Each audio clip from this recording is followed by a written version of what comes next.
All right, so I will start the sharing.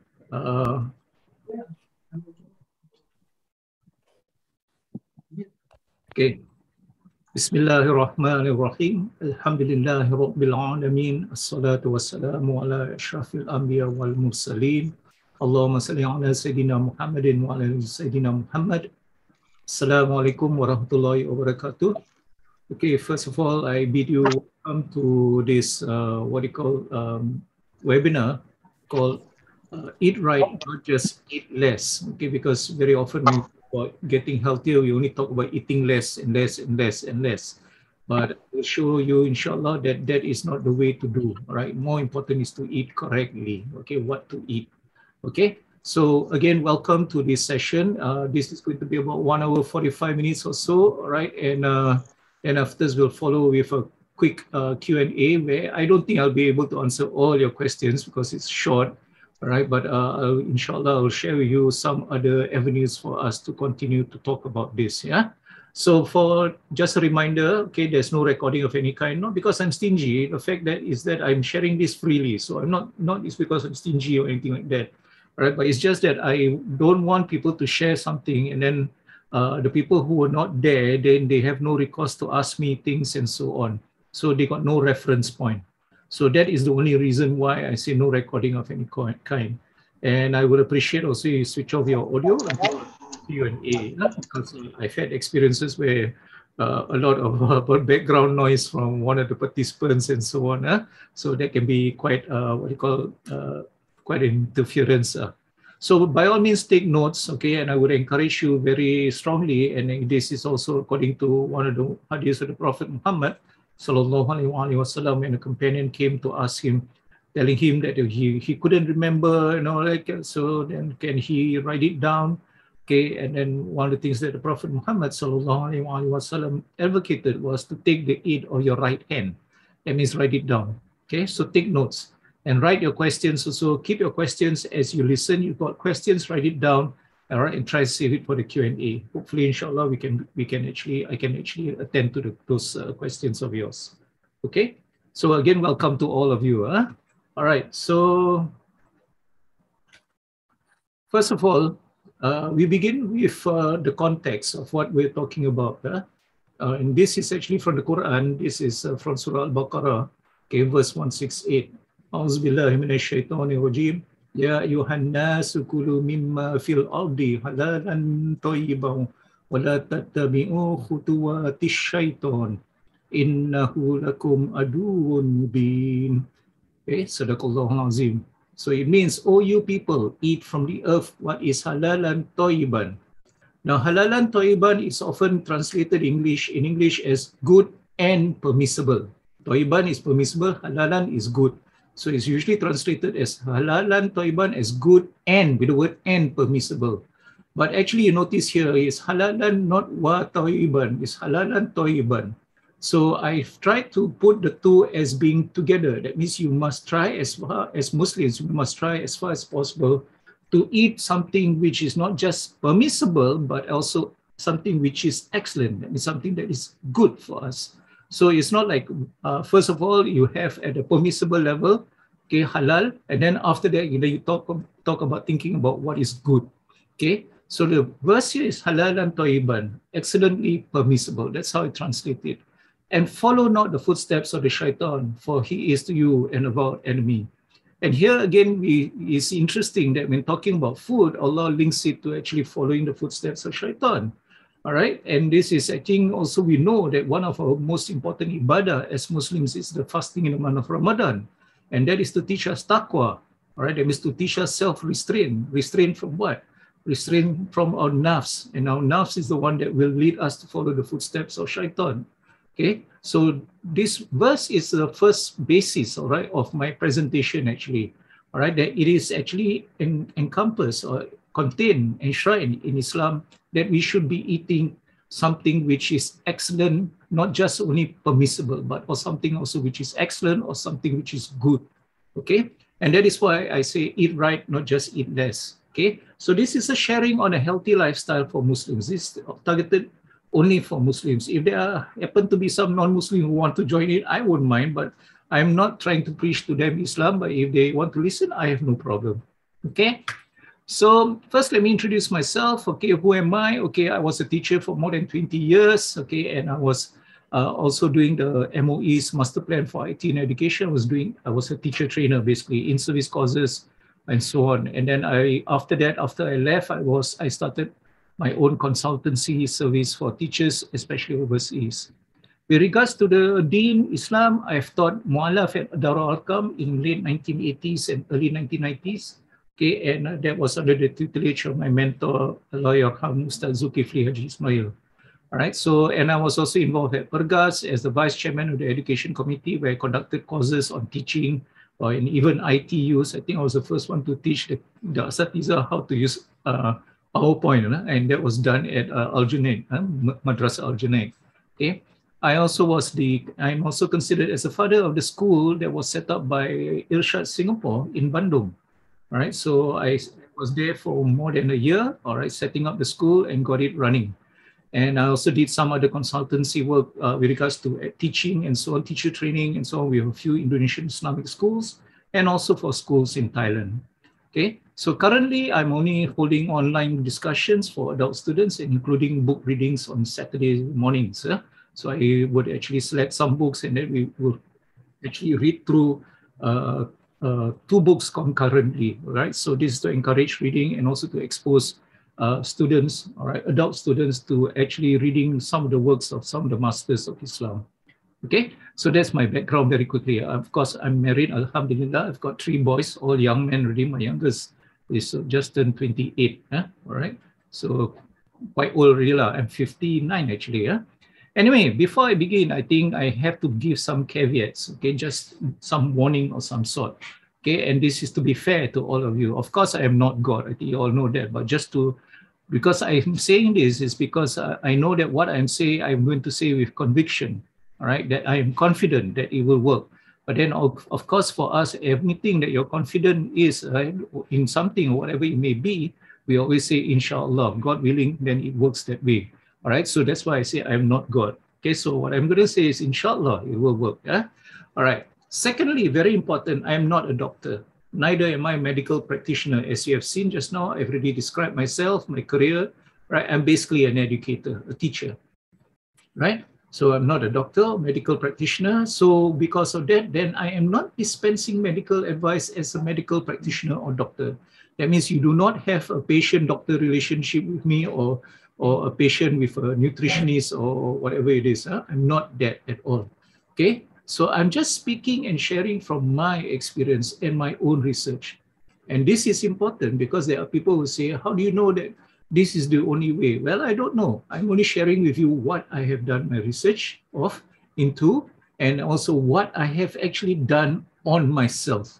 So unless those people who ask that question wants me to share something that which I've never tried before, which I don't think is a good idea, all right, then you just have to accept that, all right? This is based on my own research. And when I talk about my own research, I am really talking about reading lots of books, all right, serious books, watching videos on medical conferences and so on. Basically, it's not TikTok on YouTube or whatever it is. I'm not doing that, okay? So having said that, the point I want to make is the decision to adapt what I share here is entirely yours. Okay, that means you will take the risk. All right, but I am also telling you at the same time here, based on my experience, because I'm saying I'm sharing what I have done for myself. I am telling you also, I don't play around with people's health. Okay, I am very serious. Okay, I think it works. And I've seen it work for many people, all right, who have tried to adopt it or who have tried it seriously, committed themselves to it. It has worked wonderfully for them, alhamdulillah. So, but then again, I will still say that the decision is yours. Because what I'm going to share also is going to be really, really so different from what you've been hearing from mainstream media and even from your doctors at the polyclinics or private practitioners or even at the hospitals and so on. It's going to be very, very different. Okay, but having said that, all right, it doesn't mean that I just pluck all these ideas I'm going to share with you out of thin air. That means I just angan-angan only, just dream about it and then come up with this idea and so on. No, that is not what I'm saying. As you can see from this list here, These are the doctors, professors, medical personnel, nutritionists, blah, blah, blah, and so on, whom I'm using as my reference point. I watch their videos, I buy their books, I read them, and so on. And you, if you don't believe what I say afterwards, you just take a shot of this screen. This screen, I let you take a camera shot, okay, a photo of it, and then you can go and look on YouTube or the internet. You go and look up these people. All right, then you can check against what I've said against all these reference people. Okay, so it's not just out of thin air. I just pluck out all these ideas. It is actually with scientific and medical references. But of course, my sharing is not an academic one, so I'm not going to give you like footnotes with medical journal, volume 1, and so on. I'm not going to give that. I'm just going to give you this name. You look it up. All right. So, but I'm going to warn you first. It means really long hours of reading and watching seriously boring, unexciting, unentertaining videos and books. Okay. All right. So that is what I'm going to do. I'm going to do a sharing, which is a summary of people's expert opinions. And also at the same time, I'm going to give you an Islamic perspective, what I think is very important, because many Muslims, I think, as I've advertised, they get confused about the kind of food which is supposed to be according to the Sunnah of the Prophet. Then they eat supposedly according to the Sunnah of the Prophet. Then they don't get well. They still remain sick or even get more sick. All right. So why is that so? So I'm going to deal with that also, inshallah. Okay. So first of all, this is the outline of my sharing. Okay, I'm going to talk to you about my health problem, what I used to have, serious health problems, and then why I felt that there was a need for me to do something different, because I've been following quite compliant with my doctors and so on, my specialists and so on, but every time I meet them, they are telling me I must increase my medicine dosage and I must go for further ops and so on. So basically, what I'm going to share with you is that I became quite desperate for something different. So then what did I do after doing my research and so on? What did I do? All right. What happened to me after I changed? Okay, what I did and so on. Then what happened? What's the result? Then after that, I will talk about the science behind the change. Remember, just now I mentioned that these are all based on scientific research and so on by all kinds of medical practitioners elsewhere, mostly from overseas. Okay. And then once I've given that, I hope that you'll be convinced about the science behind it, that actually what we have been learning all this while is a lot of nonsense. All right. And then after that, of course, there's the question, then how do you begin? Okay, like that famous song, where do I begin? Okay, like that. So you have to think about that. Where do you begin? How to start on this journey, okay, towards better health or to remain very healthy. And then second last part, I'll be addressing some of the doubts. And this is where I talk about the Islamic perspective and some of the issues that is confusing a lot of people because of what is out there in the mainstream media and from your doctors and so on. Then we follow with a question and answer. Okay, so this is how I'm going to go about doing this sharing, inshallah. Okay, so let's start about myself first. This was me, okay, and you can see, look teruk lah, look horrible, okay. I had heart attacks in 2013 and 2015, roughly. I can't even remember the dates, but I had 2 heart attacks. And after each heart attack, I had stents inserted in my heart, not just 1 or 2, but I think 4 or 5 around there. Okay, and then second one also, there was another round of stents. Okay, and then the second one also, I was required to do after the stents. Also, I was required to do a heart bypass. So if I can show you my chest, you see stitches down all the way down from just around my collarbone down to around my the rib cage, the start of the rib cage at the bottom there. And on my left leg, there's a deep scar there also where they took the vein, all right, to do the bypass. So here I'm telling you, right, I was a very sick person. So that's why I say I don't play around with people's health. Okay, I won't share with you something that I think is just nonsense. Okay, all right. So this is what happened to me. So 2 heart attacks, all right, and this is despite being compliant, okay, with what the doctors want me to do. And even after the second heart attack, also, I found myself that I was actually suffering from all these things still.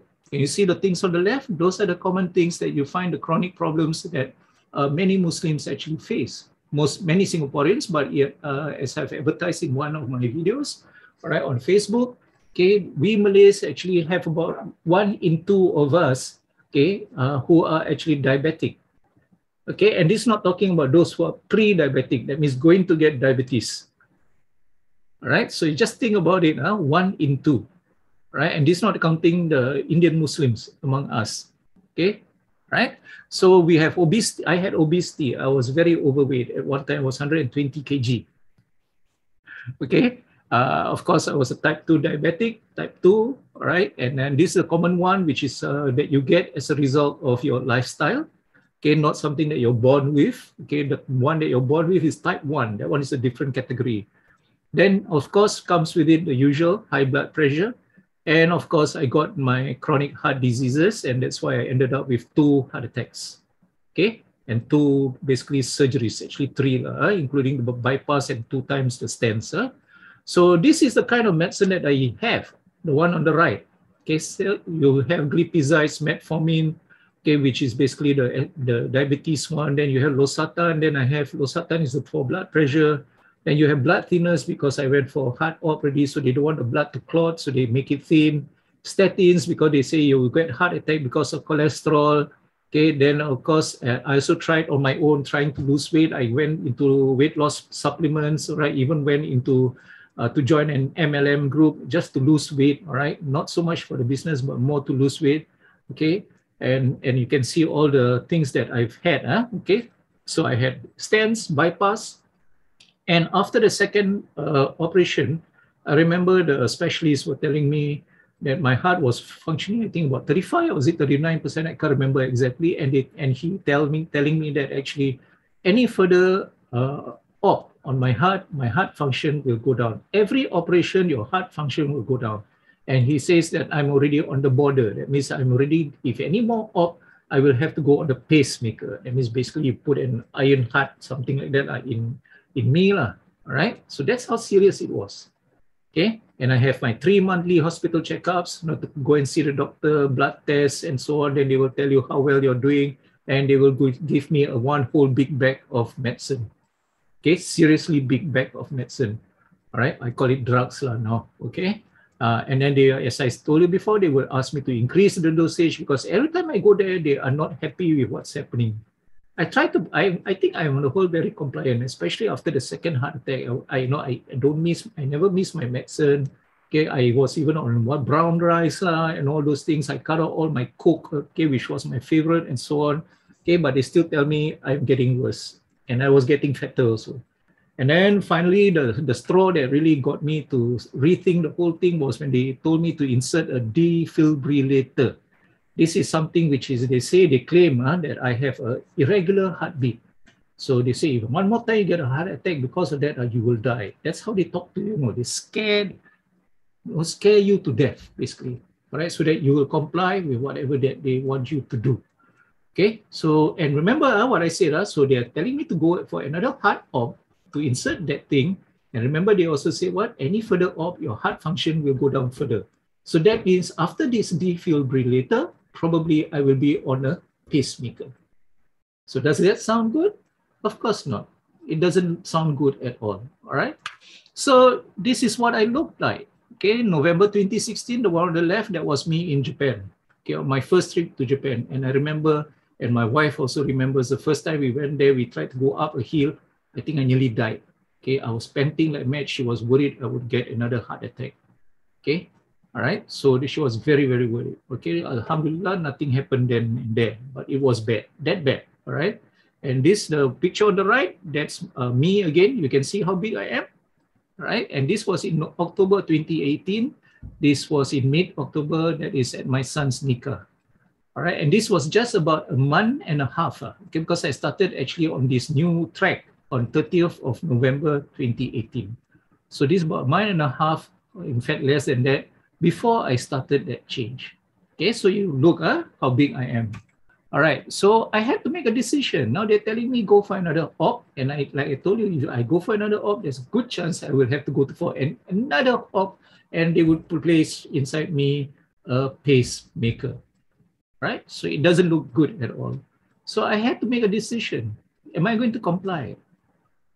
Okay, and remember, they are scaring you, they're scaring me, you don't do, you get a heart attack, you can die, that kind of thing. But then again, I was like staring, what is this? What is my life going to be like this, you know, if I follow what they say? So I had to make a decision. And this is, then we all have seen this before. Insanity is doing the same thing over and over again and expecting different results. This is actually the scientific method. You have a hypothesis, okay, you think this is the correct way to do, you try, and then if it doesn't work, you must change what you do if you want a different result. Okay, this is actually the scientific approach or scientific method. Okay, so I told myself, I have to be scientific lah. I know the doctors are supposed to be scientific lah, but are they really? Okay, and then they keep telling me to do the same thing except increase the dosage and go for more ops. All right, so that doesn't sound like I'm going on the right track. Okay, so be scientific, not superstitious or dumb. And here I want to stress something. If you're with your doctor and your doctor tells you something, I'm not saying you don't listen to them. Listen to them carefully. But you have to make the decisions about your own body. You must manage your own body. It's just like today, many people go into financial, what you call investment and so on. You want to manage your money, the best is actually you manage your own money. Don't let somebody manage your own money. You understand? All right, so try to do that. And that means it requires you to have knowledge, ilm. Ilm becomes very important. And at the back of my mind also, I remember this hadith. I think most of you have heard it in one, right, in some way or another, all right, where the Prophet ﷺ said, there is no disease that Allah has created except that He also has created its treatment. This is from Sahih al-Bukhari. Okay, so if there's a disease, the treatment is already there. The cure is already there. This is an article of faith. No? Okay, because remember, we as Muslims under Arkanul Iman, we are supposed to believe in the prophets and messengers, correct? So this is something that you do not doubt.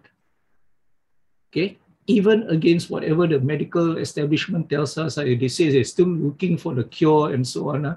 Our prophet tells us, any disease, the cure is already there. It's there. It's just whether you all know where it is or whether we know or not. So we have to go and find it. It's there. No need to wait for billions of dollars of research by pharmaceutical companies or professors are doing all kinds of funny experiments in genetics or whatever it is. No need. The cure is already there, actually. Okay, so for me, this is an article of faith. Correct? We are Muslims, right?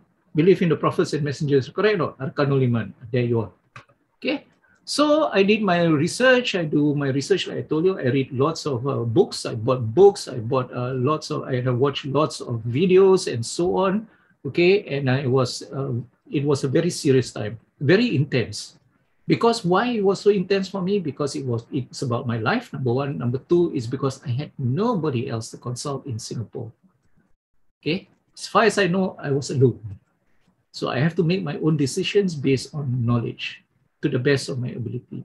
Okay, so I did that.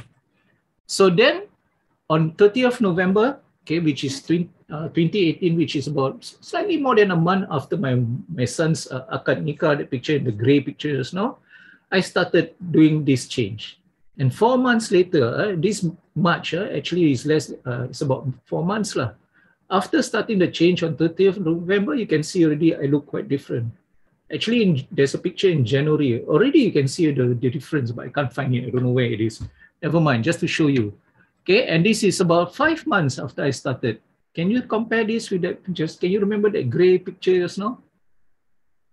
Okay, all right, you can see how big I smile because I really was very, very happy. Alhamdulillah. I felt so much better. Never felt better in more than 20 years. Can you imagine that? Okay. All right, so that's me, close up. Makin handsome. Some people even say, wow, Mr. Amran, you look like a young man again. Wow, happy, very happy. And people say, Alhamdulillah. Okay, we always talk about what awet muda from the Malays. There you are. You don't need cosmetics. You don't need additional supplements, whatever it is. You just do what I'm going to suggest. You will look younger, insha'Allah. Okay. All right, so that's the same picture. Okay, and this is me 8 months after that at Fat Papas. All right, and of course, I didn't put here the picture of me with the roast beef on one big one, but you can eat that kind of food. All right, 8 months after the change, you can see how different it is. Okay, so here you can see the difference. The picture on the right is me just, I think, after finishing university. Okay, All right, so that's a very young me. All right, and then the one on the left is the one where just before I started all these changes. All right, before I started all these changes in 2018 October. Then the one in the middle is April 2019, which is about 5 months after the change. I made that change. And you can see the picture in the middle is more closer to the picture on the right. Agree?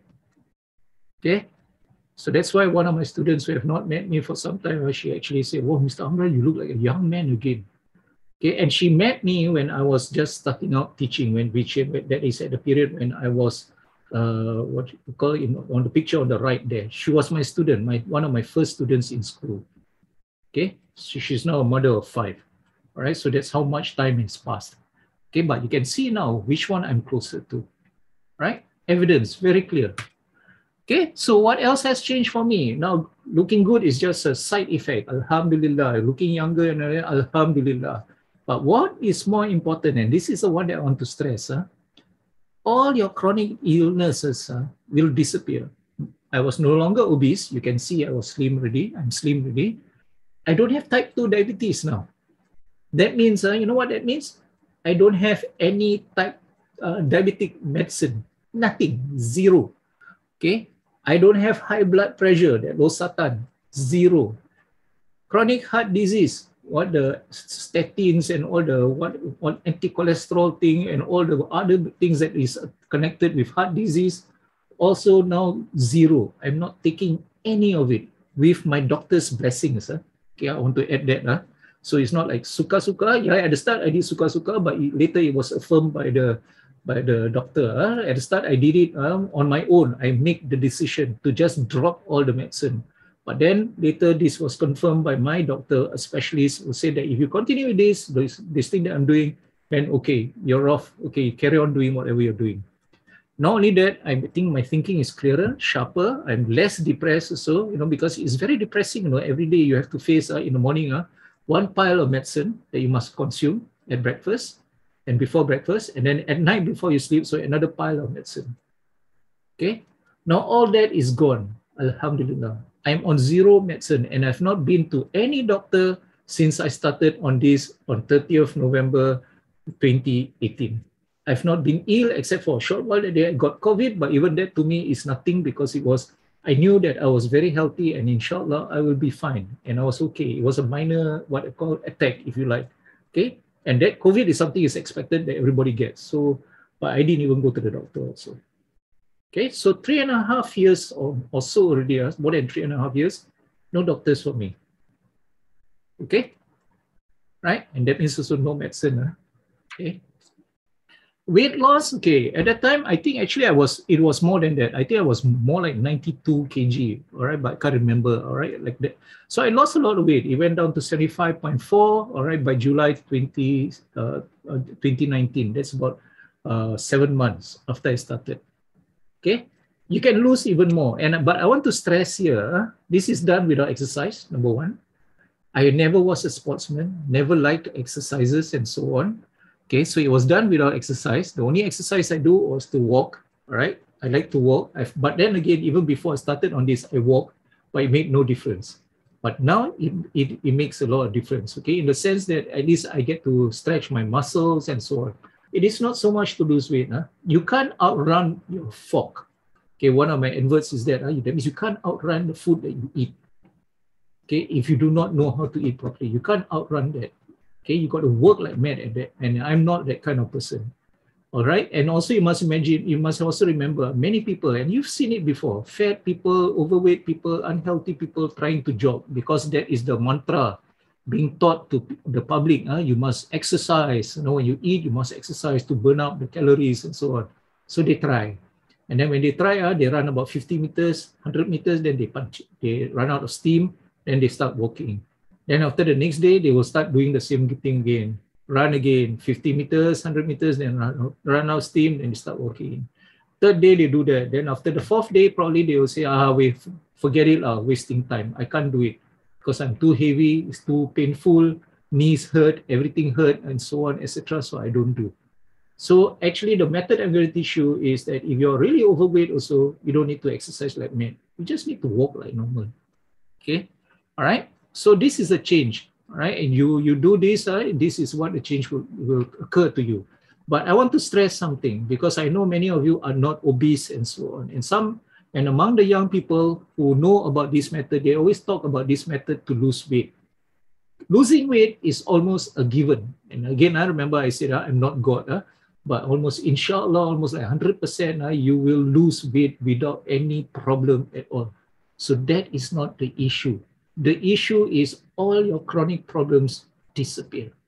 And the potential for you to get chronic problems will be almost zero. That is the more important thing, because you can also be thin and you can be unhealthy. Okay, and I will show you more of that later in this sharing. Okay, so it's not about losing weight. So some people do this and then they lose weight. Then after that they say, okay, I reached my target weight. Right, then after they go back to doing what they used to do, and then after that they get again fatter and less healthy. Okay, so losing weight, I want to stress, is not the most important thing. Most important is you get healthy. Okay, and I will explain to you what you mean by getting healthy. So this is what changed for me. Okay, this is old readings, but this was, you see, my blood glucose level, in case you don't know what this is, okay, went down to 5+, okay, which is a healthy level, okay, within 1 week. You know what I did? Actually, when I started on this method, okay, I actually told my wife, I'll do whatever the doctors say first, like I've been doing as usual, with the drugs and so on, but I will change to this new method at the same time. So when I did that for 1 week, okay, my blood glucose level dropped from about 14 or something like that and went down to these levels that you see on screen. That means I got healthy. Okay, so what is it that actually caused the change? It's not the thing that I've been complying with the doctors, but when I made that change on my own, the thing that I do, that is the real cause of change. Okay, and all this until today is without medicine. Okay, people with medicine also cannot reach this level. Okay, with all the diabetic medicine, whether the injection, the insulin, or the metformin, or whatever it is, they can't even reach this level. And I'm doing this without medicine. Think about it. Okay, and remember, they always say what? Diabetes is what? Irreversible, chronic, right? Until the day you die. Sampai mati. Like that. Okay, it's not true. Okay. And then my blood pressure, you can see on the chart on the right is the green area is where it is your ideal blood pressure. And you can see my blood pressure until today is still around there. Okay, I don't have high blood pressure, I don't have low blood pressure, and I'm in the ideal green range. Also without medicine. Okay, so what can I do? Okay, all these things on the left, right? So now I can do all these things on the right now. When I was sick, I couldn't even carry heavy loads. Okay, too much, right? I cannot climb upstairs also because I'll be panting. Even if I climb up the steps to the MRT platform, by the time I walk up slowly, okay, I'll be panting like mad. Okay, all right? So now I can actually run up the stairs. So what does that tell you? Is my heart functioning better or worse? Think. Okay, so my stamina improved, my skin also got better. Okay, that's why people say I look younger. What? Maybe, I don't know. All right. Also, my skin got better. I used to get, boils, all over me. Okay, you know what boils are? Malay we call bisul. So I had to use, in the past, I had to go for some minor operations just to remove boils on various parts of my body. Now I don't have any of that anymore. Okay, and I had a healthy weight loss. It wasn't so drastic. Okay, and I was able to eat healthily. I eat good food. Yes, good food. All right. Okay, I didn't go into a starvation diet, and yet I still lose weight. Some of you may have heard from your friend Safuddin, okay, how he went to Turkey and Qatar, ate good food, and yet his weight go down. See? All right. This is what he did. Okay. And then most of all, when I lose weight, it's not because I, go into a gym and work like mad, physical exercise, and then injure myself. Many people don't tell you this. When you go to the gym, when you have never exercised before, you will get injuries. And some of the injuries will stay with you for a long, long time. Okay? Your gym coaches and all that won't tell you that because they need your money. Right? So I'm telling you a method which is actually free. I don't get skin tags. You know what skin tags is like, what Malays call a kutil or something like that. Those loose, little dots on your body, like little small tiny lumps and all that. I used to get a lot of that. And that's actually a sign of diabetes. So you look at your body, especially around your neck, if you got a lot around your chest, okay, if you got a lot of that means you are probably diabetic. Okay, so with this method, my skin tags will disappear. I actually had gone for one laser treatment where they remove all the skin tags, you know. Well, you feel good at the time, you feel good, or it disappears, it's so ugly and so on, right? But now, then after a while, it came back. Why? Because I didn't solve the problem, actually. I just put on a cosmetic solution, okay? And most of all, I'm not hungry most of the time today. I'm not hungry. I don't have cravings for food. Okay, my favorites are like, for example, like Coca-Cola, curry puff, you know, the Indian one and all that. I don't have cravings for such things anymore. I don't have cravings for any sweet things anymore, right? Okay, and then even if I want to do exercise, it's easier. It's easier for me to walk. I still don't do much exercise except walking, okay? And the only difference is that now I can walk a lot faster and I can walk a lot further, okay? All right, so I used to walk from my house to Changi village just before the Hindu temple over there. I cross over so I don't go Changi village and eat. So I cross over, then I take the bus back home to my house in Pasir Ris. 5 kilometers in about 40 to 45 minutes. That's how fast I walk, okay? So, and then eventually I was released to the polyclinic. That means my hospital discharged me, okay? And I have not been ill for more than 3.5 years actually. Alhamdulillah, except for the minor COVID thing. Okay, so that's how things have changed for me. Without drugs, without medicine, without major exercise, going to the gym and working out like mad. No need. Okay, so what do I do? Well, what I do is actually called the keto diet or the keto lifestyle, which is basically about taking very low carb, high fat, LCHF. Okay, some people will say keto is the extreme of low carb, high fat. Okay, because there are other low carb, high fat diets like the Atkins diet. Okay, but then I'm doing keto, which is lower, all right, in terms of the carbs. Okay, all right, and this is actually basically about food, about what you eat only. That's all. All right, so this low carb, high fat is actually contrary to what your doctors have been saying all this while. They always say you must have what? Low fat.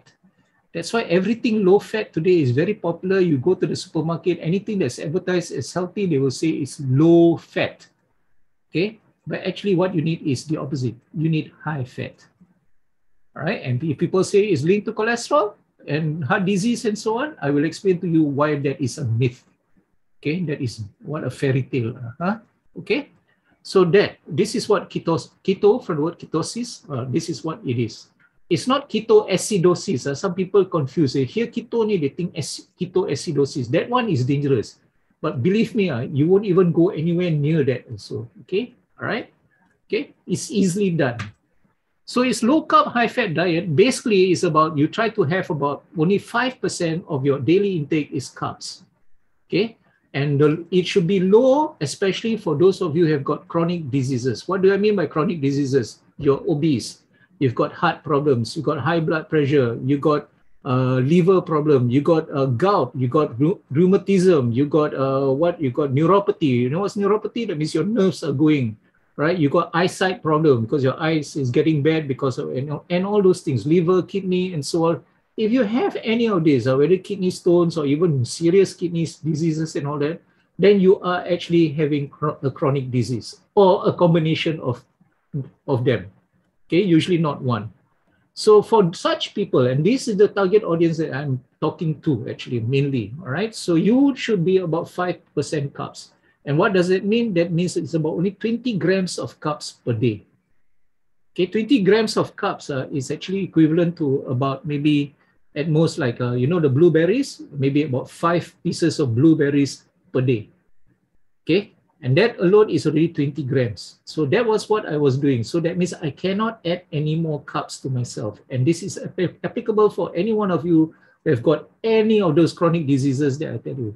If you don't have any of them, then you should target, instead of 20 grams, is about 50. But don't panic. I'm going to teach you a way where you don't have to every day go and, you have that special weighing machine and then you put how much carbs on the thing to weigh, then you get under 50 or under 20, whatever it is that you want to follow. You don't have to do that. I'll teach you a simpler way where you don't have to do all this kind of nonsense. Okay. Again, this is consistent with what the Prophet Muhammad SAW said. He said, make it easy. Don't make it difficult. Common sense tells us that right now. If it's going to be difficult, people won't do. They start, all fired up, energetic, and they want to do. After a while, chill. This is so difficult, so complicated, so difficult, and so on. Forget it. Too much work. So the point I'm trying to do here is to make it easy for you. That's why I say, you want to read up on keto on your own, you want to do your research, can. But you can find some of them are teaching you in a way which makes it so difficult sounding. Okay, I think one of you just now mentioned that to me already. Okay, so now the question is, why low carbs? Okay, and why 70% fats and so on? So we're going into the science now. Okay, basically carbs is sugar. All right, carbs are sugar, starches are sugar. On top of that, you have, of course, sugar lah, right? Sugar and so on. So they are sugar. And this sugar, okay, the current research shows is the main cause of all your chronic diseases that you have, not cholesterol. Okay, so that means carbs. What do I mean by carbs? It means your rice, your noodles, okay, and so on. All those are also carbs. Okay, I will explain further. So the problem with sugar is that you can get all these diseases. Okay, just look at them. All right, including Alzheimer's disease. Okay, you notice nowadays very common, right? Alzheimer's disease, to such an extent that people think when you're old, you will get Alzheimer's disease. In the past, it wasn't like that. So why is that now changed? Okay, and Alzheimer's disease is called type 3 diabetes now. Okay, and other brain problems, brain damage. In other words, it causes brain damage. You notice also liver disease, okay, kidney problems and failure, all right, high BP and all those things. And then for men and older men especially, you may even have problems with erectile dysfunction, okay? And then for ladies, PCOS, all right, that means you actually have difficulty even like trying to conceive, okay? All right, and other issues, lots of it.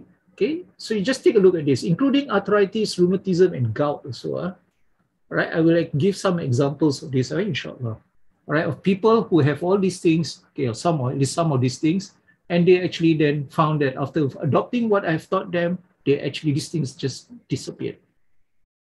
Okay, all right, sounds like what fairy tale, but I have proof of it. Okay, so all these things you see here, these are symptoms of the real cause. So that means most of the time, what I'm saying here, this is a conceptual change in your mind. You must change how you think. This is not the disease itself. This is a manifestation or a symptom of something else. Because of that something else, then you get one of these or a combination of all these things. Do you understand this point I'm trying to make? Give a simpler example. Let's say if you have a cut, a wound on your body, then it gets gangrenous, it gets infected and so on. And because of that, you get a fever. Okay? Right? So the fever is a symptom of that wound getting infected. So if you treat only the fever, okay, the symptom, the fever may go. Okay? But the wound is still there, it's still gangrenous, it's still infected. That means you can get the symptom back again. So as long as you don't treat the wound itself, okay, that means which is the real cause, okay, then you will still get fever going on and maybe it will spread and get even worse. Do you understand this concept? So heart disease is not a standalone thing. It is dependent on something else. Okay, your arthritis is also dependent on something else. Even your cancer, okay, your sores and wounds, all right, leading to amputation and all those things. All these problems here they are symptoms. They are not the cause. So most of the time, our doctors are actually treating only the symptoms. You get my point here? And that is why they always say all these things are chronic. Okay, that means you will have it until the day you die. Why? Because they only look at the symptoms. So the symptoms keep coming back. They give you the drugs, it will come back. You give you the drugs, it will come back. They give you chemotherapy, it will come back. They give you chemotherapy, it will come back. So they say chronic, cannot be cured, can only maintain. That's what they always say. Okay, to give a more recent example, my mother who fell and she's now in hospital. Okay, when she went inside, and she's been doing, I've imposed the same kind of what you call the kind of eating, all right, method on my mother, who's 86 years old. All right, she used to be diabetic, but when she went to the hospital, they took all the blood tests and all that. Then after that, then the nurse said to me, called me out and said, my mother is diabetic, and I was shocked. Okay, because I know the food I give her, she cannot be diabetic. Okay, so I asked the nurse, okay, what is the glucose reading? And she repeated, oh, she is diabetic. I asked her again, what is the glucose reading? And you know what the reading is? 5.9. 5.9 is the healthy level, and they say she's diabetic. Okay, I know it cannot be she's diabetic because I know what she is. I gave her the right food. She cannot be diabetic. So then the nurse explained to me, oh, she's diabetic because last time she had diabetes. So if you got diabetes, that means you are always diabetic. Even though you can control the thing, but you are always diabetic. You see the thinking? Okay, so for them, all these things are chronic. That means cannot be cured. So in their head, even if you improve, they still say, take the medicine, take the medicine, take the medicine. That's what they will do to you. Okay? So I made sure they don't give my mom diabetic medicine because she's not diabetic. Okay? So there. So what is the real cause then? The real cause is actually what is known as inflammation of the cells. Your body cells, inflammation means what? It gets damaged. And what causes the damage is the sugar. Okay, sugar is the main problem, and this is based on science. Again, I say you can refer to all those names I shared with you earlier. You can refer to them. They'll give you scientific journals, medical journals, which actually proves this. Okay, it is due to this inflammation. That means your cells, your body cells all over are getting damaged, and that's why you get all kinds of what so-called chronic diseases. And because the doctors don't see it this way, okay, they treat you piecemeal, trying to treat only the symptoms. That's why you never get cured. And that's why they also then begin to believe it is chronic until the day you die. Okay, but if you go this way, then you know it's because of sugar, then the solution is simple. Stop taking sugar. That's it. And basically that's what I did. And that's basically what Safuddin and all the others who followed my method, basically that's all they did. Cut out the sugar. And they got better. Right? And some of you know, right? Safuddin yourself, you know, I'm not lying. The man is, I think, happier than he's ever been in a long, long time, I think. Okay? So what is this inflammation? Basically, what it does is the damage on the cells, it will have adverse effects on your hormones. Your hormones are like those things in white. They're more. Okay? But basically, these hormones are chemicals and things which are produced by the body to actually manage your bodily functions, and they are related to one another. So if your insulin goes up, then your cortisol may also go up, and your testosterone maybe go down, that kind of thing. Some go up, some go down. Basically, what I'm saying is that when there's inflammation caused by excessive sugar, then it will affect your hormones, which control your bodily functions, which keep you healthy on an even keel, put you stable, right? Then all these things then will go out of whack, basically. Okay, so they control all the bodily functions, all right? So your hormones will go out of whack. That means it's not functioning as it should.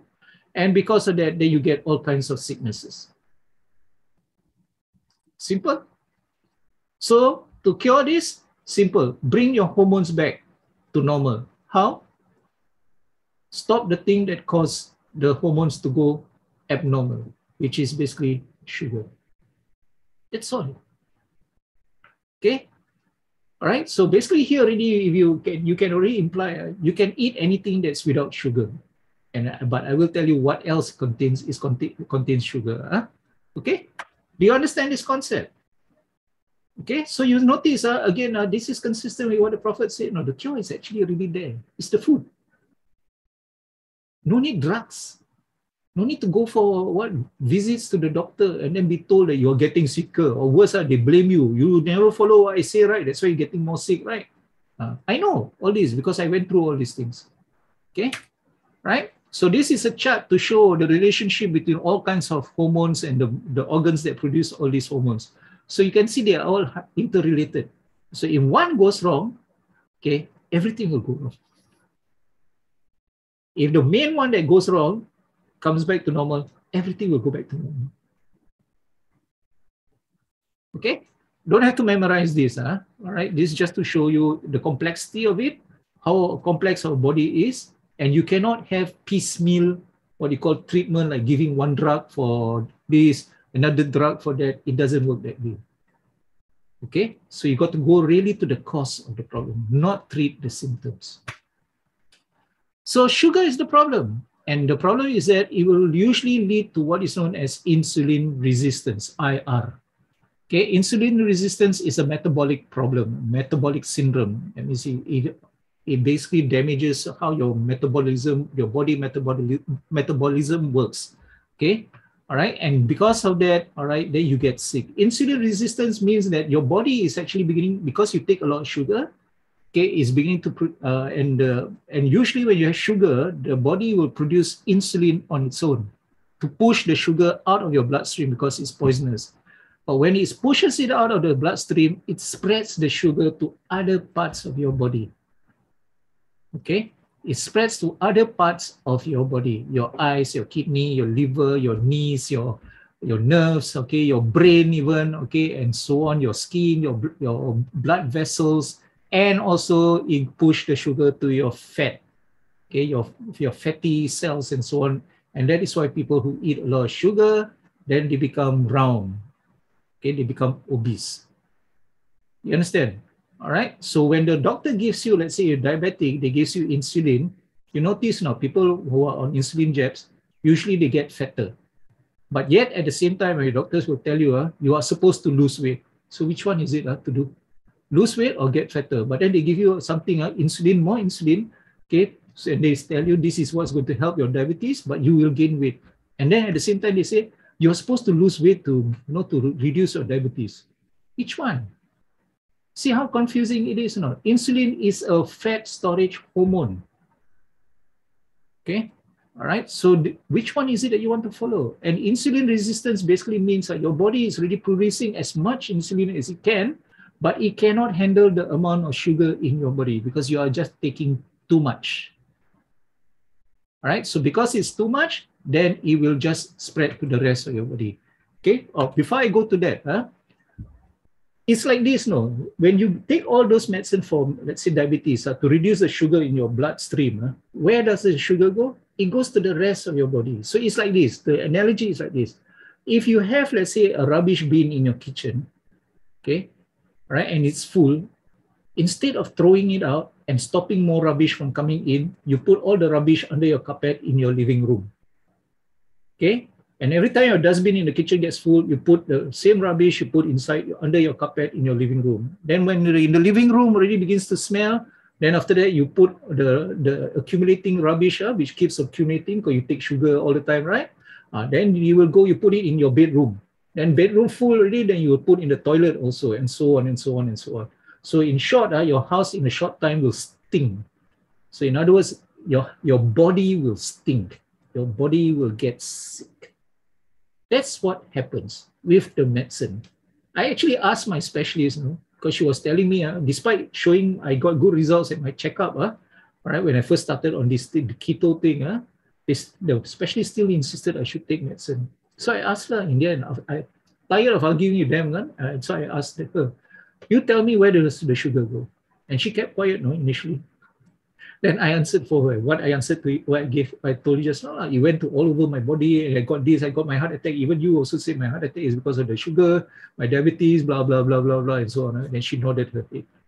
And in the end, she said, okay, you take the aspirin, the one single drug out of many, she said, just take that because it's a blood thinner because you had your heart operation. So to stop arguing, then I said, okay, forget it. All right, I'll take that one. And we went off, and I and my wife went off from the room. We didn't collect even that. 3 months later, we met another heart specialist. Okay, I won't tell which hospital, okay, another heart specialist. And when she saw my record, you're not taking most of your medicine, you're only taking one. Then I said, even that one is I'm not taking. And she argued with me. I said, my results are good. You see, the blood test you gave me, you see the results are good, and then you still arguing, why should I take the medicine? I said, why should I? And in the end, I just got tired of it. I told her, okay, stop this. Okay, put me through to the endocrinologist. the specialist on hormones, usually the person in charge of the diabetics and so on, put me through to a specialist on hormones, the endocrinologist. So arrange another appointment. Go there, then the endocrinologist look at my result, and she said, actually, your results are good, no? So then she asked me what I do. I said, I do this. And she said, then I said, and I told her, I've not felt better than like this in more than 20 years. So, and I said, why do these people want me to go back to the medicine? It didn't help me at all. And then she just said, look at me, and she said, okay, if you can continue with this diet, are you going to continue with the diet? I said, of course I will. Okay. So then she said, okay, if that's the case, okay, SOP, they must go through certain procedures. So she put me through to the dietitian, nutritionist, where the dietitian, nutritionist will tell me the usual way, what doctors have been telling you all how to eat, less fat and so on. So he gave his version, I gave my version, then we both agree to disagree. And he said, okay, thank you, Mr. Amran. We'll give you an open appointment for 6 months. You got any problems, you can come back to us. Okay. And then they put me to the polyclinic for follow-up checks and all that, which I never even bothered to do. That's it. So since then, I've not been to a doctor. Okay. So I had the blessings of my doctor to actually carry on doing what I'm doing. She cannot explain. And that's why even like Brother Safuddin, if you have read his post, you find that his doctor also was shocked how he improved. And in his case, his doctor was better. His doctor actually asked him to share his method with his patients. There you are. Okay. Right. So where's the sugar? Now the question is, if you're convinced that it is the sugar which is the problem, then we all know these are all the sugars lah. Okay. And most diabetics will tell you, hey, I stopped drinking sugary drinks already, no more sugar in my drinks. Okay, I don't take sweet food. Okay, I cut out all my desserts and so on. But I'm still diabetic. That means when they test, the readings are still high, even with medicine. So most of them. Why? Because they are taking other forms of sugar. And these are the other forms of sugar. Okay, the first three already mentioned, but this one here, grains, any grain. Quinoa lah, or oats lah, or rice lah, brown, pink, blue, green, whatever color you can think of. All those things are grains. And grains are carbohydrates. Carbohydrates are sugar. Okay, and here I want to stress, I know people talk about glycemic index. Glycemic index means just how fast the food becomes sugar in your bloodstream. But there's a thing called glycemic load. So even if it doesn't change very fast into sugar in your bloodstream, if you are taking sugar, eventually your body will accumulate sugar. Simple as that. Okay, so don't look at just low GI only. Must think in terms of the amount of sugar that you actually take. Okay, so anything made from grains, that means you're made from wheat and so on. Okay, that means your flour, anything flour-based. Okay, whether your prata, your bread, your rotis, your pastas, what you call, all your, I can't remember what else, but basically all these things, your noodles and so on. Okay, if it's made from any grain, okay, they are actually sugar. Just not called sugar, but they will break down, they are complex sugar, which will break down immediately into sugar in your body. So this is where many of our Muslim diabetics, they fail because they don't realize this. So they think they still can eat merrily, they can eat rice like usual, can eat pasta, can eat roti prata, nasi biryani power at Changi Village, and so on. And this is where you get all the problems. Now, on top of that, they will eat beans. Okay, beans are not nuts. I say beans. Malay, we always call kacang. Kacang includes everything, but we're talking about beans and potatoes, basically underground stems. Most of the underground stems you avoid because they are starches, and starches are just complex sugars, complex carbohydrates, and they become sugar. Fruits, which is always advertised as healthy fruits, must take healthy fruits, correct? Fruits are high in sugar, even though they taste sour. Okay, so that's why for me, the only fruits I really eat are actually berries, and even that I told you is 5. Even until today, although I think I can take more now, but I still I don't take so much fruits, okay? And the only other fruit that I really eat is avocado, because that one is high in fat. See, right? Durian and all that, please forget it. Too bad. You have to choose. You want a delicious life or a deadly life? Choose. Okay, like I say, this is your choice. I'm not your doctor. But you have to choose what kind of life you want. Now you may be healthy, but you continue eating the way you eat, which is all this unhealthy stuff. In 20 years down the road, maybe even 10 years down the road, you are going to face a lot of problems. And this has got nothing to do with what the Malays always say, what mulut masin lah cikgu. Okay, no, I don't believe this superstitious nonsense. Okay, all right. This is sunnatullah. You eat the wrong thing, you will get the effects of the wrong thing sooner or later. Okay, it's just a question of when, not so much whether you will or not. Okay, but again, I said the caveat is I'm not God, but that is likely to happen. Milk, which they say is good for you. No, the only good milk for you is mother's milk. That was when you were a kid. That one is high in fat. So now we replace with what? Cow's milk, goat's milk, and all that. This one got to do with the Sunnah of the Prophet also. Goat's milk and all that. It's actually not actually very good for us. It's not high in fat. And milk, I mean any kind of milk, skim milk, powdered milk, high-fat milk, low-fat milk, whatever milk, okay, that you can think of that comes from a cow or a goat from dairy, basically dairy, you don't take. Okay? But you can take butter and you can take what you call cheese, hard cheese, not soft cheese, okay? But not margarine. Margarine is from plants. And then all the other sugar, those fancy names, honey, agave, and all those things, they say, oh, this one is better than sugar. No, they are still sugar. Okay, and again, this one, honey, is related to the prophetic sunnah, right? I will explain to you why there seem to be a contradiction, but it is actually not. Okay, but basically you avoid all this. So if you avoid only the first three, you are only avoiding the tip of the iceberg. But the bigger part, which is underwater, that's where the Titanic sinks, I think. Okay, all right, so you're not aware of that, that will sink you. Okay, na'udzubillah min zalik. And if you go on YouTube, you can just type different names or the many names of sugar, and you'll find many videos talking about the different names of sugar. You can look at that. All right, okay. Now I'm aware that some of you have some questions on the chat, but I will deal with them at the end, inshallah. Okay, so this is the sugar iceberg, and many of us don't know about this. Same with me, I didn't know. Okay, I thought I avoid my Coke and all that, which was my favorite, but actually I have not avoided enough. Okay, and sugar is an addiction. We talk about as Muslims, we cannot be addicted and so on. It is actually an addiction. And you can see here how it works, When you eat sugar, okay, you have a craving, and this is because dopamine in your brain is released, makes you feel good, right? That's why people like sweet things, best, sedap, syok, and all that. Okay, but then sugar burns up, the sugar rush, they call it, disappears very fast. Then when it disappears, your brain then wants more dopamine. So that makes you crave for more sugar. So it just goes round and round and round and round. And you will always feel that hunger cravings and all that. It's because of dopamine. The carbohydrates, the sugar get burnt up very fast. Then you get hungry and you want some more. More. So to stop this, like all addiction, some people say, can we do this slowly? My answer is, do you stop addiction slowly? Think of drug addiction. Can you tell them, okay, you on 4 days of the week, okay, you don't take drugs, then maybe Friday you can take, okay, give you chance, Friday you take, then Saturday, Sunday, maybe you don't take again, then maybe every week, maybe once a week or twice a week, you take this. You think it'll work? Do you think it work for an alcohol junkie also?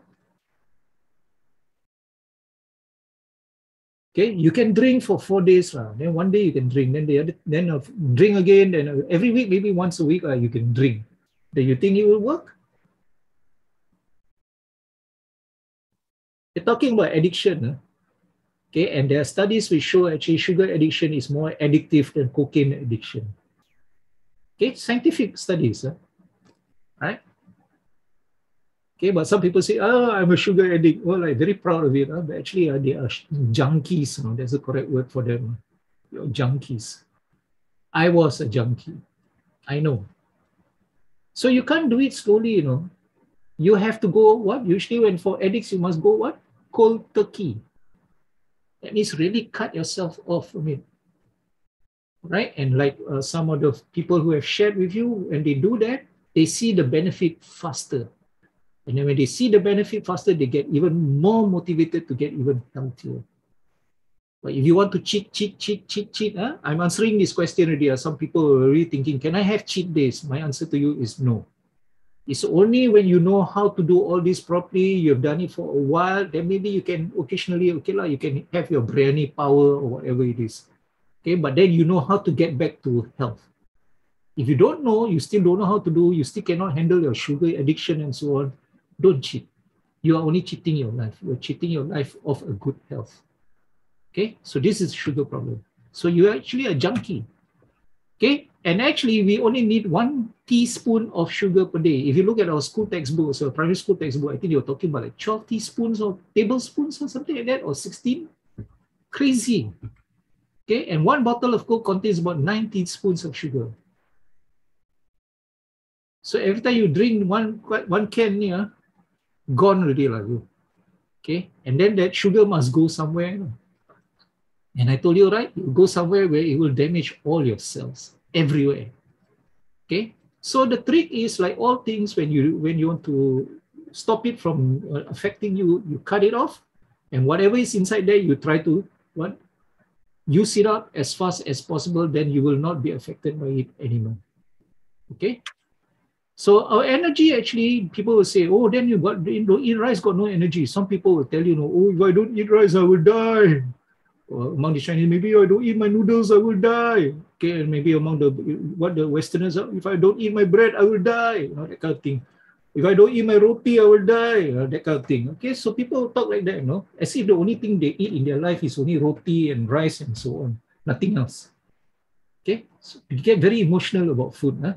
And they always say, we get our energy from all these things. No, others got no energy. It's not quite true. It's half true only. Yes, you get energy from carbs and sugar, but they burn fast. Remember I told you that?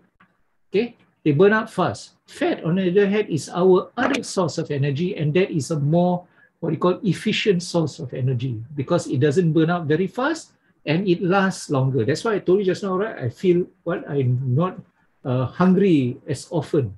I can go now one day, one meal a day. Even during the fasting period, I can even have like, maybe for buka, I just have a drink of water. And then maybe even for sahur, I can have only just dates. And I can last. I don't feel like I'm going to faint or drop dead or whatever. I don't feel like that. I don't have gastric. I don't have stomach rumbling and all that. Nothing. And I can be active. Okay? So fat, because you are only using fat, not sugar. If you use sugar, that's why you get hungry all the time. That's why some people say, you must eat 5 times a day. Because of this. Okay, because they eat fat, carbs and sugar. So they get hungry all the time, and it gets burns out very fast. It burns out very fast. Your dopamine kicks in again. Your dopamine demands your body to eat some more. There. Okay. So actually, our body is a hybrid car engine. Okay, you can run on fuel, okay, or you can run on electricity. So we want you to run on something more efficient. Okay. And keto is what it is all about. So you rely on fats. Okay, not sugar. So again, this is against conventional wisdom, because the doctors and mainstream media will tell you fats are dangerous. You will get cholesterol, and the cholesterol will clog up your heart, and you will get heart attack. Correct? So that's why I say, if you don't listen to this yourself, you want to explain to your significant other, it's going to be very, very difficult. Okay? So fats burn slowly, last longer compared to burning carbs or sugar. And this process is called ketosis. And actually, all Muslims have gone through this before. You know when? When you are fasting in the month of Ramadan, or even your posters sunat, your recommended fast. Okay? When you are fast, what happens to your breath? Smelly, right? That's why you're discouraged from talking, because you talk, then you get a lot of sins from the tongue, right? Okay, and you get this bad smell. And the Prophet said in one hadith that those who fast because of the smell is like that. Then in the hereafter, their breath will be like kasturi, like musk. Okay, so you get that smell. That shows that your fat actually that is stored in your body is now burning up. is being used up because you've stopped eating, so it will use up the fat that is already in your body. And believe me, your body has got a lot of fat. You can last more than a month actually on that fat. Okay, people have actually done the research. Okay, they've actually conducted experiments where people don't go on food. Of course, I won't recommend that you do that lah. Okay, that one is with doctor supervision and all that lah. Okay, so when you fast, actually you're undergoing ketosis. Now you see the wisdom of fasting. Okay, you are burning your fat. But we all know problem is when we fast, after fasting, we eat like what, a mountain of food. Okay, so all the ketosis that happens during fasting also is wasted. Okay, so when you burn fat, you are less hungry. You are less craving. You have less craving for food or even sugar or whatever it is. There's no need for you to binge. And when I eat, I don't have to like starve myself with food until I'm bloated. I don't have to. I just need to eat until I feel full. When I'm full, I don't eat. Isn't that the sunnah of the Prophet also, right? When you're full, don't eat, right? Correct? There you are. Okay? So don't eat when you're full. And so that means you don't have to follow, no, must have 3 meals a day. No. If you don't eat for one whole day and you don't feel hungry, don't eat. Okay? Eat only when you're hungry. So what time do you eat? When you're hungry. There's no like 8 o'clock breakfast, 1 o'clock lunch, 7 o'clock or 7:30 dinner. No such thing. Okay? If you're hungry, you eat. When you're not hungry, don't eat. So you don't feel hungry that way with these fats. Okay? And the fats will bring your hormones back in sync. Why? Because it gives you energy, and at the same time, fats don't damage your cells, don't cause inflammation. And because you stop eating sugar, then there's no more sugar in your body, then your cells will not be damaged, further damaged, and eventually it will be repaired. Fasting actually repairs your cells. It's called a process, it's called autophagy. Okay, AUTOPHAGY. AUTOPHAGY. Go and do your research, go and read it up. Okay, but this one for more advanced thing, maybe sometime later we can do this together about fasting. Okay, so you bring back everything, your hormones back into place, and that means your whole body will be in balance again. Then you will be what? Healthy, insha'Allah. Okay, and that, I say again, is your primary or most important goal. Not about losing weight. You will lose weight. That one I can almost guarantee. Okay, that one is, but that is the secondary goal. The most important is you don't have all these chronic diseases. And that is what we mean by being healthy. No chronic diseases. Okay, and I don't mean that you don't have chronic diseases, but with medicine. I'm talking about without medicine.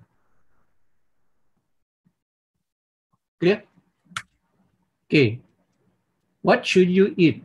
Anything, basically. So basically, I already told you already. You can eat anything except all these things. Finish. How you want to cook it? Please get out of your head that thing that you think everything must be boiled or steamed and all that. You can fry. Okay? I fry with ghee. I fry with coconut milk. I fry with coconut oil. Okay? High fat stuff. Okay?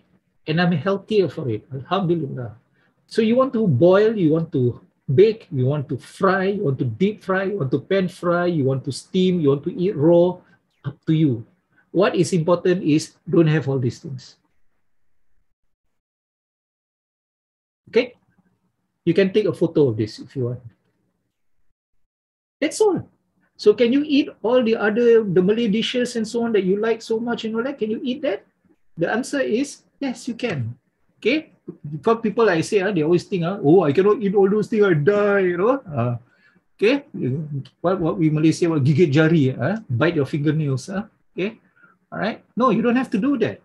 Okay? Because why? You can eat all this. These are all traditional Malay dishes. You all know this. This is all chicken dishes. You've seen them before, right? Don't tell me you've never seen this before. You have seen this before. Just don't cook with sugar. Don't cook with potatoes. Don't eat with rice. Makan lauknya, rata lauk, as we say. That's all. So I go to a nasi padang stall outside. I know they will still cook with sugar, but at least I don't eat the rice. I don't eat the noodles. I don't eat the potatoes. So I just ask for the lauk.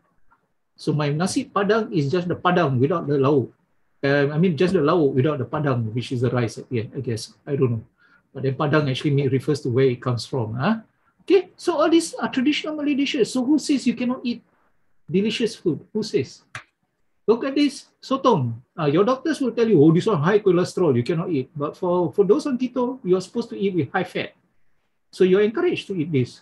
I remember when I first started on it in January. I remember I told you I started 30th November. In January, I went to Taiwan for the first time. And there were these two stalls selling beef brisket, just the brisket and soup. So every day I ate there. Show. Okay. So you can eat all the babat and whatnot, the paru and all those things. Eat. Okay. All the meat with all the fat and all that. Eat. Okay. All these things. These are all Malay dishes, correct or not? Correct or not? So are you going to starve? Are you going to die? Okay. Are you going to shake and roll over and fall flat on the floor? Not likely. You can eat as much as you want. All this. You know, for your information, eggs, I can even eat 5 eggs per day. No problem. Per day. Okay, you know how doctors think about eggs, right? Oh, you want to eat eggs, you cannot eat the yolk. No, very bad for you. High cholesterol. Okay, I eat 5 eggs and now my heart is functioning better. Explain. If you follow what the doctor say, I should be dead already. Okay, so all this you can eat. These two, even you see kuah lemak also, all rich in coconut milk. Coconut fat, coconut milk is fat, right? And don't buy the skim one, buy the full fat one. Okay, that's what you're supposed to put in you. All right, seafood. This one, the doctors always say seafood bad for you, right? Eat. So are you going to starve? Ask yourself this: are you going to starve? Seriously? Are you? Do you need to find new recipes? Like some people think, oh, must find some special recipe. No, that Malay dishes I give you. Okay, right? All this siput, all the shellfishes and all that. Again, all right, cooked in coconut milk. Okay, for your information, if I go out to eat lontong, okay, I just tell them, gee, I want lontong, but I don't want the lontong. Then I will put eggs, I put the vegetables, I will put the paru, I will put even sotong. You know, make it delicious. Eat. You know. See, no problem with the coconut milk. No problem. So you can cook masak lemak so can. You know, so you don't have to be like what we Malay say, rebusan only. No. Please change that mindset. You can eat delicious food. You want to torture yourself with rebusan, that's your problem, not mine. Okay? I'm being very frank. Okay? Right? There, eggs, whatever form. You go on YouTube, you can find how to cook egg on YouTube, and they can give you up to so many ways of cooking egg. I can eat in all these ways. I can even eat it raw. For me, not a problem. Up to you lah. If you want it more delicious, you cook lah. Make it more delicious lah. But without all the starchy things, without all the sugar and so on. That's all. Can you add salt? Yes, salt is good. But if you can get a better quality salt, better. Like pink salt and all that, or even sea salt or gray salt, that's better than the one that highly refined, oxidized with iodinized salt that you find, the cheapest one. Okay, spend a bit. You will save money by not going to the doctor and buying drugs from the doctors. Okay, I call them drug peddlers. Okay, any doctors out there? My apologies. That's the truth. Okay, there. Fish. All these are Malay dishes, correct? So eat. So you can prepare in any way you want. Raw, boil, steam, broil, deep fry, pan fry, microwave, bake, grill, barbecue, or even whatever else you can think in between. Up to you. Just make sure the ingredients are keto friendly. No sugar, no carbs. That's all. Okay. So are we going to die? Yes? No? Difficult to do? Really? You need to find special recipes? No. It's the same thing that your mothers and your wives and yourself have been cooking. Okay. And some, I tell you very frankly, some of the Malay men I've come across, they will say, oh, I cannot do this. You know why? Because my wife is cooking. So in other words, they're saying, it's my wife's fault that I am not healthy. I think if I'm the wife, I hear that, I want to strangle him to death. Okay. Your wife is not cooking that way, then you cook lah, right? Not even the Prophet also does what so-called those work that is done by women. So why can't you? Right? Learn to cook. If you don't know how to cook, learn to cook. Cook simple things or whatever. I eat even straight out of a can, no? Like tuna, sardine, can eat straight out of a can. Canned food is still okay. They say sodium and all that. I say salt is not an issue. Okay. So again, back to this. It's insanity if you do the same thing over and over again and you expect to get better. If you're not healthy already, you eat the same thing, you expect a different result. You eat the medicine given by the drugs given by the doctors and you still get bad results. Then you want to do the same. You must be crazy. You must be loco up here. You must be a complete idiot or a lunatic. Okay, sorry, I'm being very frank. Okay, I was that idiot. I was that lunatic. But I woke up. And I'm trying to wake up as many of my fellow Muslims now. Okay, that's why I offer this thing free. Okay. So how do you start? Again, the Prophet said, what? Make it easy. Don't make it difficult.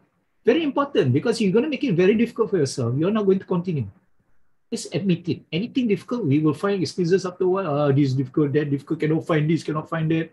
Okay, cannot cook in this way and all that. Then after that, we say, leceh, forget it. Let's forget it. But I'll try to control. I hate that word. Okay, because most people don't know how to control. Okay, so how do you start? First, admit you have a serious health problem. Some people, when they're fat, they don't even admit that that is a health problem. No? And I've known also of Muslims, okay, whom I've shared this before, who says that they don't want to go to the doctor because they don't want to find out. As if ignorance is bliss. Good luck to them, seriously. Okay, I don't mean we're ill to them, but seriously, you don't even want to admit you have a problem. Then how to actually overcome the problem? Okay, and admit that if you have a health issue, that you are going to have a very serious health issue, if not already serious. Okay, and change the way you speak about health. Okay, don't talk about controlling my food. What do you mean by control? For an elephant, controlling the food is a big amount. For a big man also is a big amount. For a smaller man is smaller amount. For different people, eat in moderation is a different meaning, you know. Okay, you know that when people say I eat in moderation, what do you mean by eat moderation? Okay, but it's a very unscientific term. Unclear, vague is just an excuse for you to just eat whatever you want to eat, to be honest. Okay, so you must change the way you speak also about food. Okay, and then the other thing, when you see somebody fat, wah, the Malays, wah, sihat engkau. I think we should change that. Instead of sihat engkau, wah, you look so healthy, tell them, hey, you've put on weight. Okay, what happened? Just ask like that. Don't have to say, you're going to get sick. Of course, don't say that. But just ask, what happened? What have you been doing? Okay, or the other reverse is when you see somebody who's very thin or thinner than before, then you say, engkau sakit are you sick? You see the way we talk? I know we are trying to be polite most of the time and all that, but I think we should change all this. How we talk to ourselves and how we talk to others around us. Change it. Okay, otherwise, say hi. And then yeah, smile. Okay, and then carry on doing whatever they're doing. Okay? Prophet said, right, speak the truth even though if it is bitter. Correct or not? So, but you don't have to go all the way to bitter. Speak with hikmah first. Okay? So just say, hey, you've put on weight. So what have you been doing? Just ask that. Then get them to talk. And then if you know this, then share with them. Don't know how to share with them, you tell them to refer to Cikgu Amran. Okay? Right? So then what next? Change your pantry. Don't put all the unhealthy food in your pantry anymore, in your cupboards, in your fridge, and so on. Throw them out. Seriously, throw them out. That's what I did. Okay? Just throw them out. You know why? So that when you're hungry, you don't go to the pantry and you go and grab something kropo or biscuit or whatever it is, all those things which are unhealthy, and then you munch. Okay? So you keep only healthy food in your house. And this is why the support of your significant other is very, very, very important. Okay, so now in my house, okay, there's no rice anymore. My rice cooker is still there. It has not steamed for 3.5 years. Okay, and everybody can see the improvement in me. Okay, my wife can see an improvement in her husband. My children also can see the improvement in me. And they are happier for it. And they can understand when we don't buy things and all that, they can understand. So this is why you must get your children as far as possible also on board. If you have young, very, very young children, even easier, because you are the one who is buying, okay? You are the one who's cooking for them, then you just change it. Okay? And if you have older children who don't believe in this, you can ask them to join my webinar. And I will tell them, for the benefit of your parents, please do this, and also for yourself. Okay? So change your pantry. So you won't reach for the Maggi noodles inside your pantry. When you're hungry, you go and find Maggi noodles, put 2 packets, go and boil, and then go and eat. Don't do that. Don't buy bread. Any kind of bread, whole grain or supposedly healthy bread, okay, whatever it is, don't buy bread because they contain what? Flour. Flour is made from grains. All flour, grains, and all that is basically carbo. Carbo, all right, is sugar. Simple as that. Okay, so basically that's all you need to do. Okay, and then you don't have to change much with regards to your food menu. I already showed you all the traditional Malay food that you can eat. Just don't put sugar when you cook. Okay, all right, or the potatoes and so on, don't put that. So traditional food is fine. No need to look up new recipes. And then people always ask, then what do you have for breakfast? What you have for breakfast can be the same thing that you have for lunch, can be the same thing that you have for dinner. There's no specific breakfast meal. You understand not? You know, like Malays are usually traditionally on nasi lemak only for breakfast, or for the Westerner, you must have bread and cereals, breakfast, then lunch is different. No. In keto, you eat anything where the ingredients are keto friendly. How you want to cook, again, up to you. So don't ask me for a meal plan. Okay? I won't give it to you because I already showed you the meal plan. There. You want to eat rendang in the morning? Up to you. It's okay. I know it sounds strange. Okay? But if that's what you like, eat. Important thing is the ingredient. That's all. Okay? So for people, when I tell people I have vegetables in the morning with my eggs and I have kimchi and all that, people scratch their head and say, what are you eating? But those are all okay. Okay, and for vegetables, basically, go and look for green, leafy vegetables. That's all. Okay, if you go on the internet, they will always tell you kale, and all that, which is more expensive and hard to find. Anything green, okay, that got leafy, that's green, buy that. Okay, but among all the vegetables, I will highly recommend broccoli. That's all. Okay, all right. So now I'm going to deal with the misconceptions. Okay, some doubts about this high-fat diet leading to high cholesterol and high heart disease. Is it dangerous? Like just now I talked about ketosis versus ketoacidosis, and the naysayers, because you have people around you who will tell you you are crazy trying to do these kind of things. Spend more. Are you going to spend more money? Are you? Okay, then what about exercise? These are all the things that your doctors tell you, So I'm telling you a lot of things which contradict all these things. Okay, first one, high fat, cholesterol, and chronic heart diseases, CHD.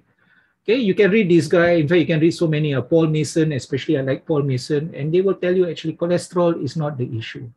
Okay, they actually do the research. Okay, very up-to-date thing. They will tell you cholesterol is not the issue. Every one of them will tell you it is the sugar. Okay, and I will explain about cholesterol. Okay, so when I was in hospital, that's what they always tell me, cholesterol. That's why I got heart attack. All right, I got heart attack because of the cholesterol.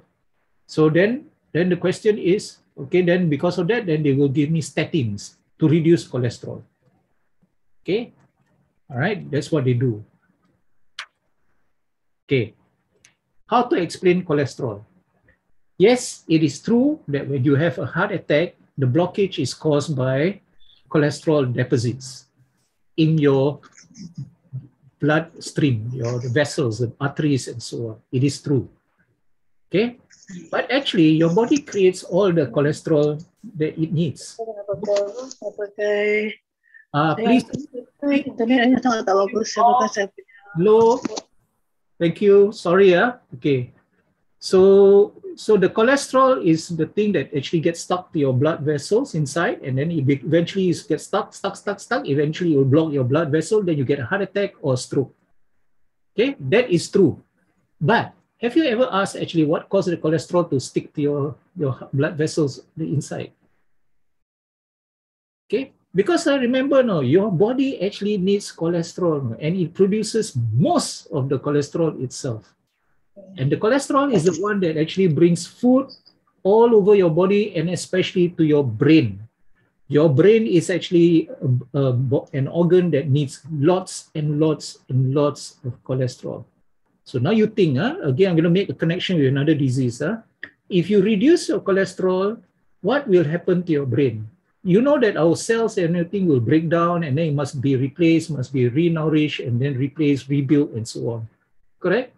So your brain also like that. So if you reduce the cholesterol, the building blocks for your brain actually disappears.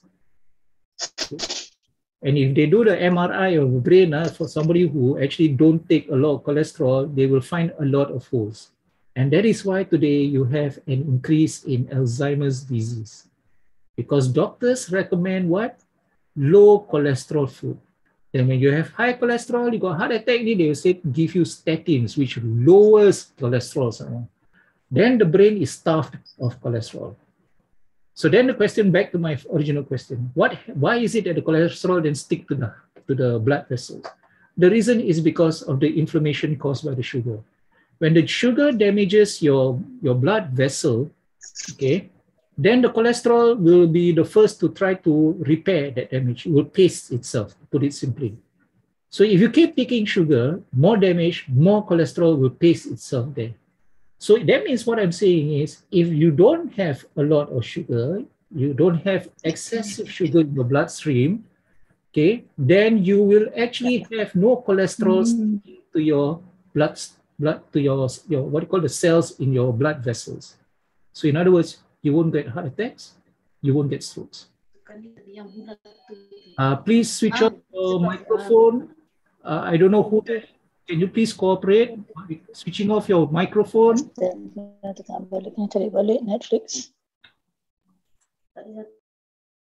Okay. So that is how your cholesterol sticks to your cell. It's because of the sugar. So to use an analogy, let's say, I stay near Masjid Istighfar, okay, right, Pasir Ris. Okay. Let's say there's a fire there.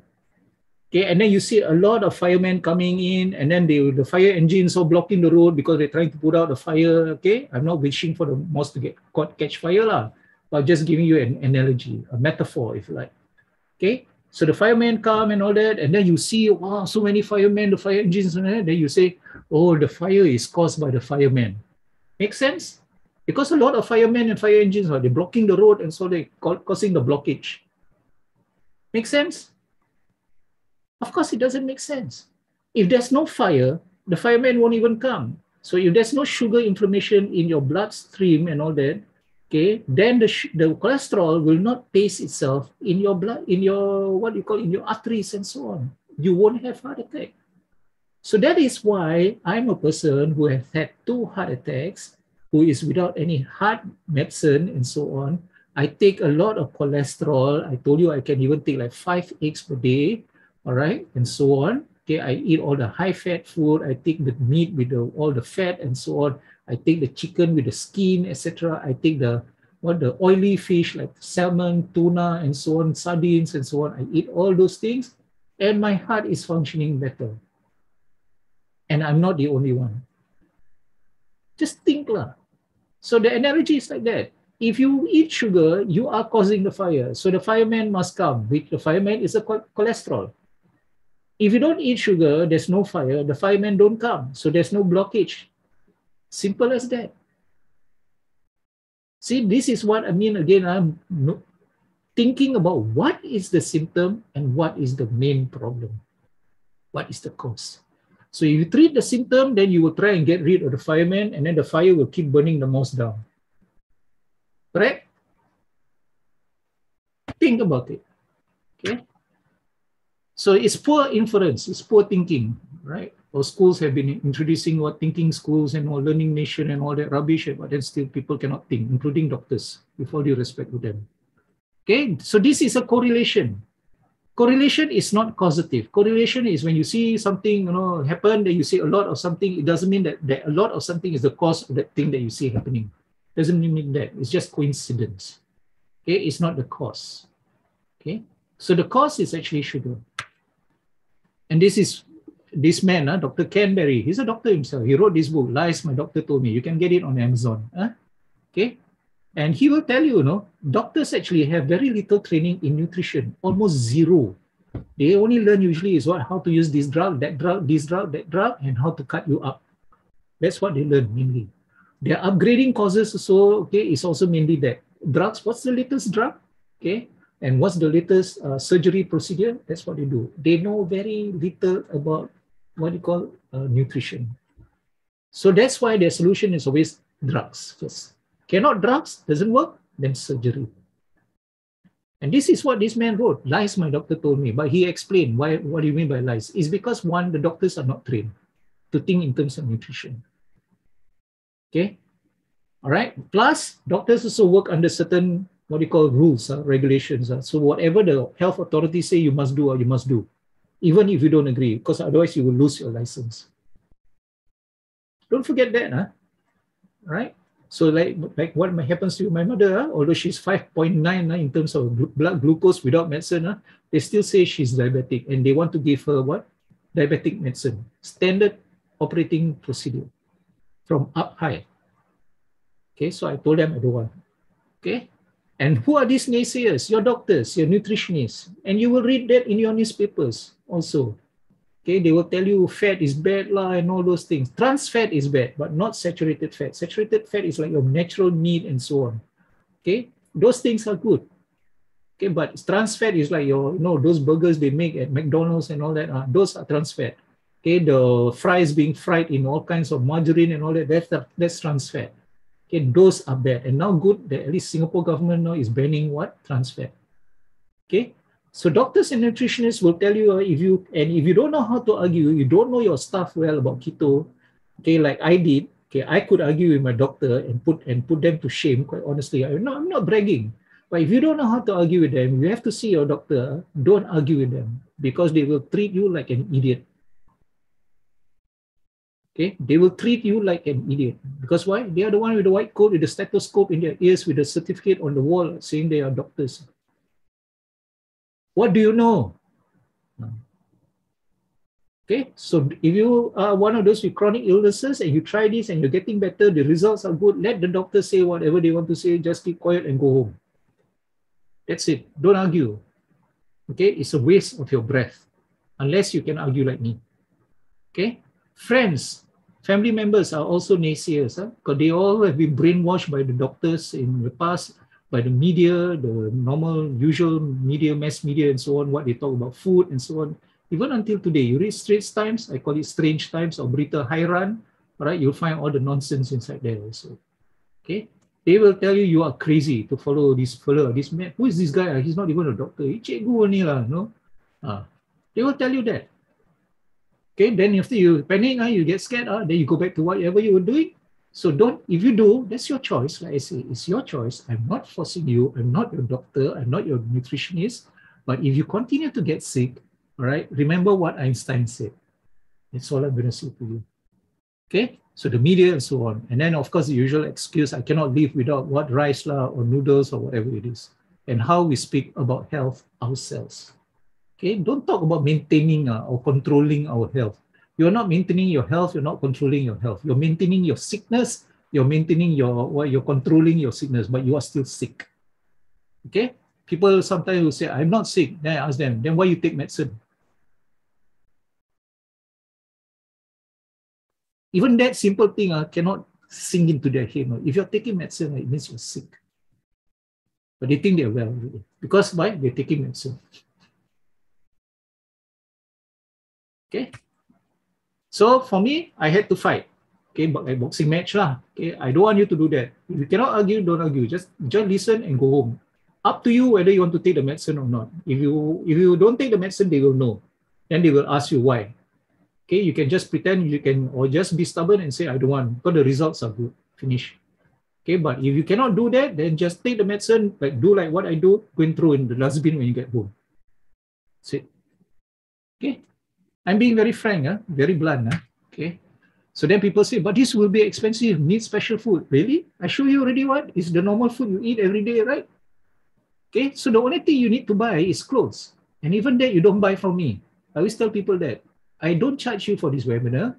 I don't even ask you to buy anything from me. No supplements, nothing. Notice I didn't even suggest any supplements to you, Okay, right? So the only thing you need to buy is clothes. Why? I told you, you will lose weight. So when you lose weight, all your pants, your skirt, or whatever it is that you wear, all become baggy. So you have to buy new ones. And you don't buy from me. You go Uniqlo or whatever it is, wherever, or over trendy or whatever. You go and buy that yourself. Okay? All right? There. And then what other costs do you have? You don't go to the doctor anymore. You are less likely to be sick. No drugs, no regular doctor visits, less likely to go for surgery, expensive surgery, and so on. Isn't that wonderful? Okay, right? Then, okay, this next myth, count calories. You say you eat this amount of calorie, all right, then you must burn up. If you want to lose weight, you must burn up more than what you eat, the calories, the number of calories. But people forget when they talk about calories, not all calories are equal. Because you have these macronutrients, or just called macros, proteins, fats, and carbs, mainly. All right? They work differently on your body. They have different functions. You get used up differently at different rates and so on, according to what you do. All right? But now they are saying that you just count calories as if proteins, fats, and carbs are the same. Now, I give you an analogy. Can you think of a football team? Okay, I take the latest one. Sorry, Liverpool fans. Sorry. Okay, Real Madrid. I'm not a fan of this team either, but just to show you. Have you seen a football team where all the players are the same? That means all of them are goalkeepers.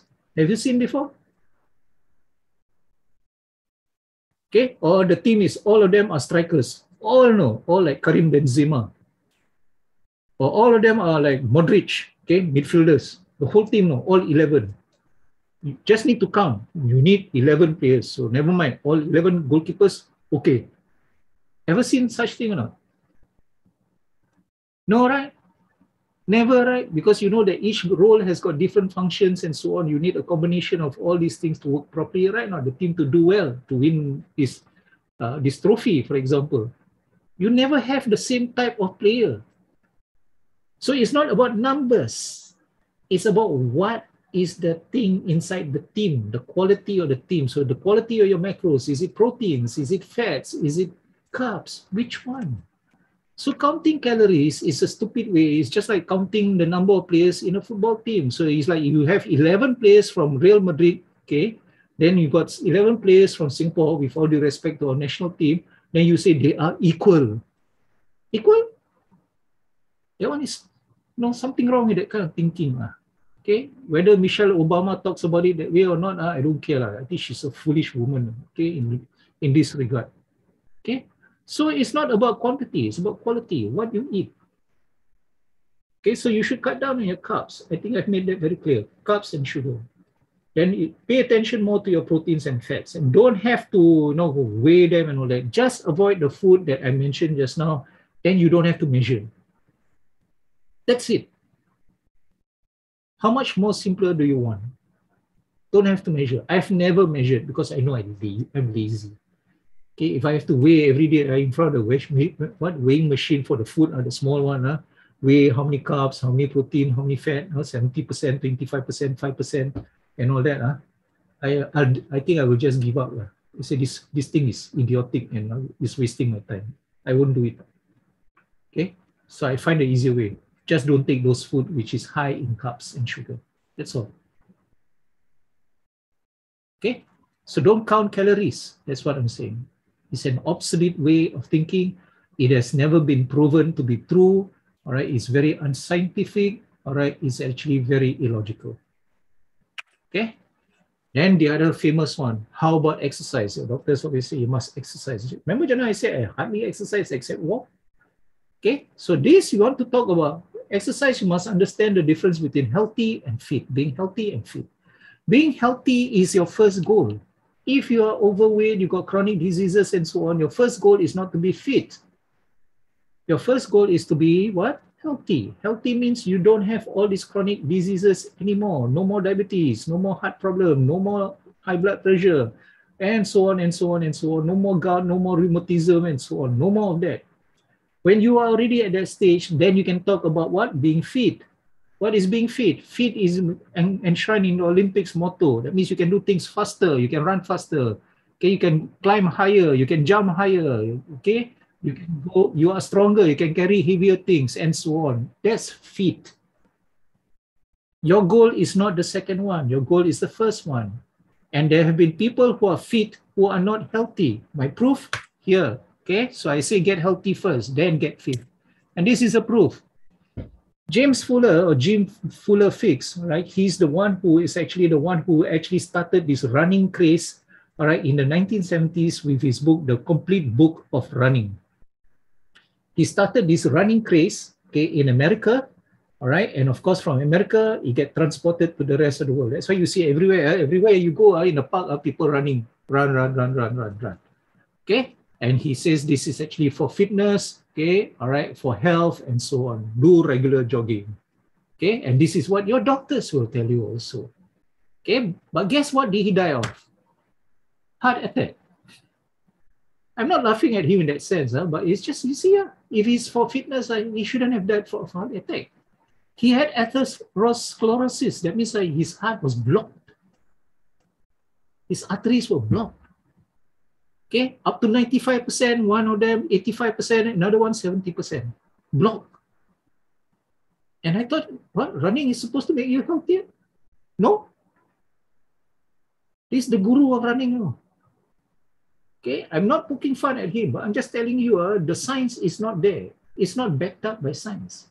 Okay, Singapore, SAF man, this is all taken from the newspapers and of course online, easier to just scan, take a shot of it. Regular serviceman die while doing on his own physical training. And we've seen this many times before. Okay, go jogging, go running, die, heart attack. And of course the famous one recently in 2020, Ericsson, the former Spurs player, right?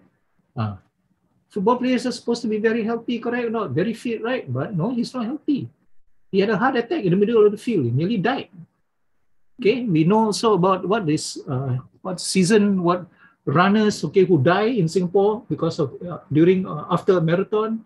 There's even one head of surgery at SGH, I won't mention his name, who died because of what? Cardiac arrest while jogging, okay, and so on.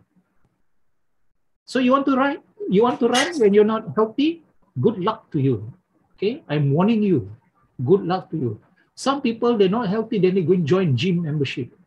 That one, you know what I worry about gym membership?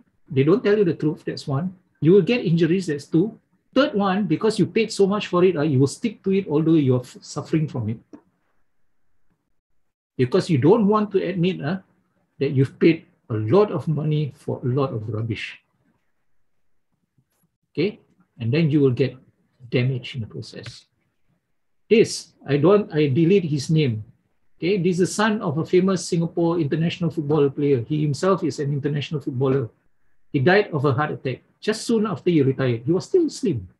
Okay, I think you look at the head knee, you can guess. I think some of you may even know him. So if you know him, I'm not making fun of him. I want to be clear about that. I'm just trying to show you it's not about fitness, it's about health. Okay, and this one, famous program, Biggest Loser. Have you ever asked why the winners of the Biggest Loser never come back?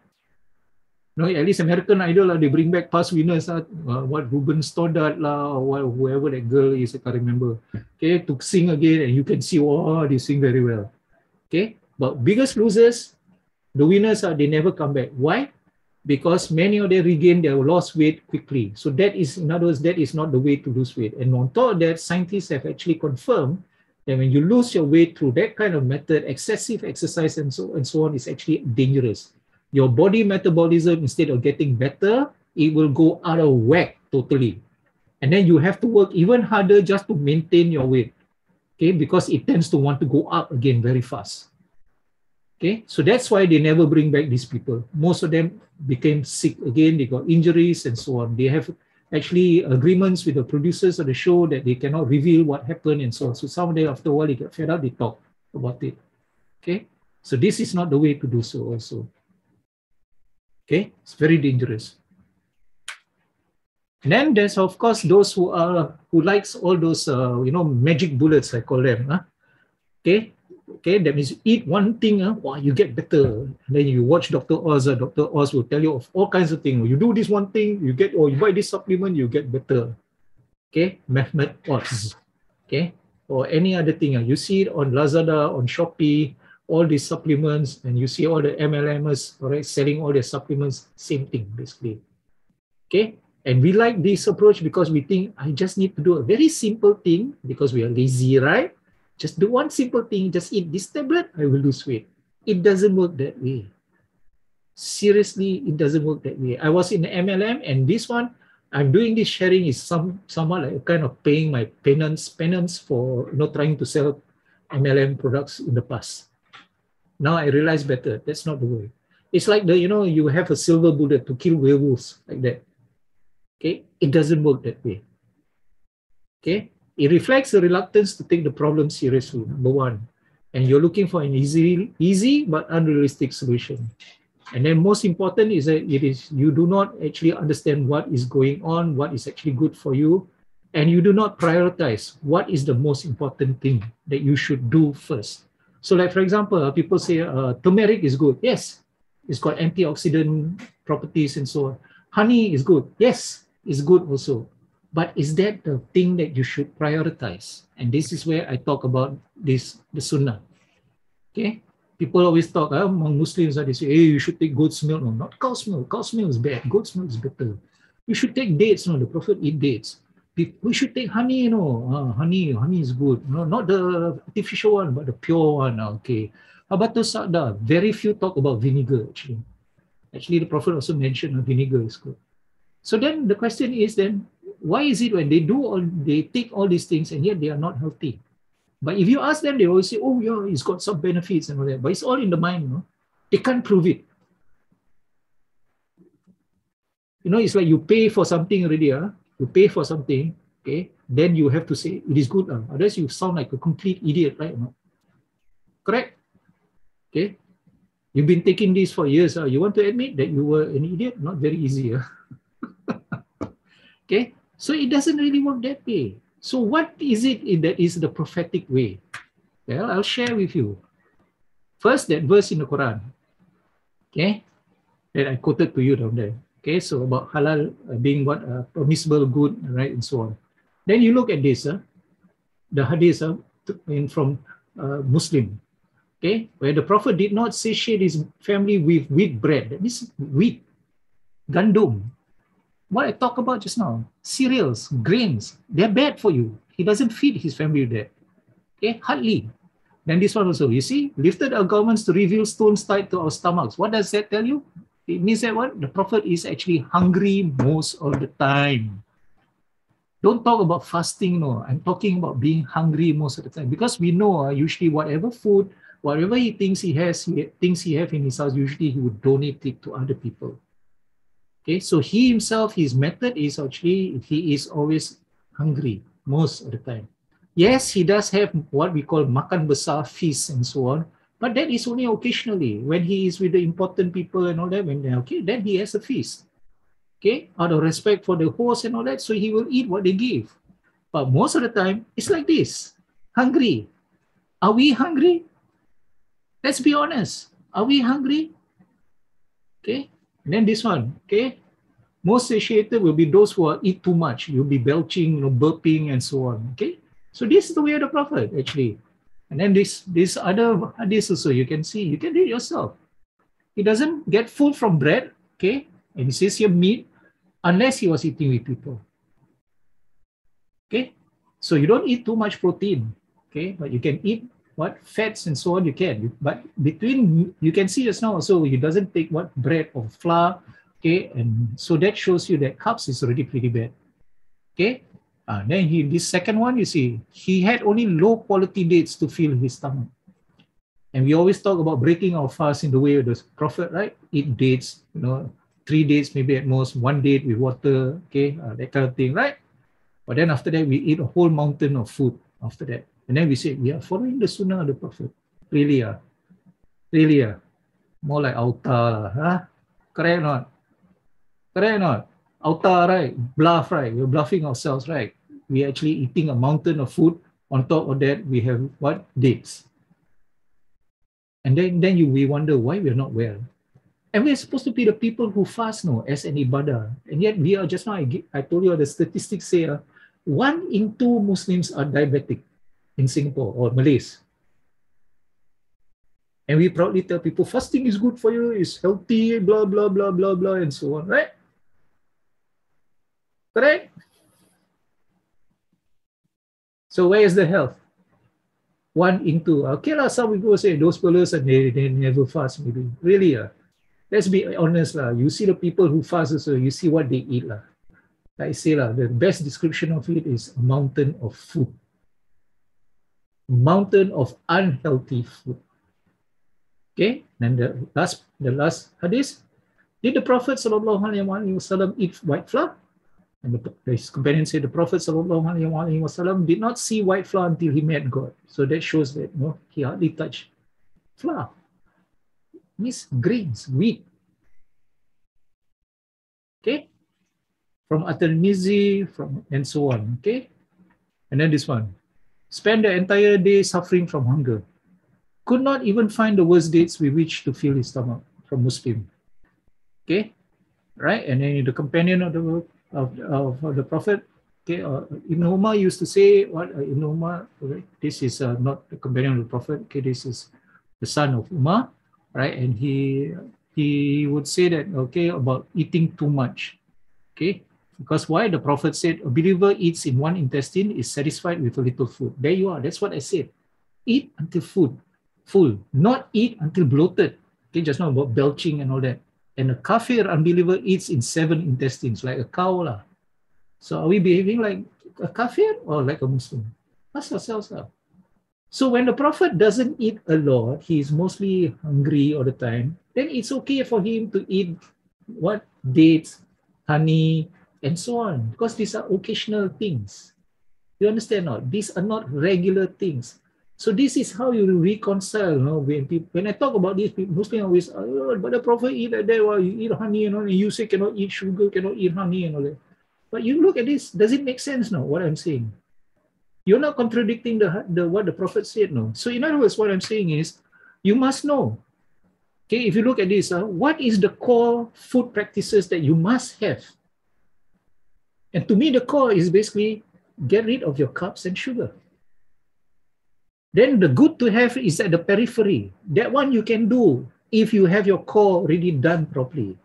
It's just like if you pray, you got the fardu prayers and the sunat prayers. Then you only do the sunat ones. You eat the honey, you eat the dates, okay, you eat the vinegar, you eat the habatus sauda and so on. But the core you don't do.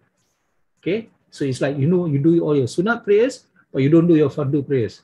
You get any benefit not?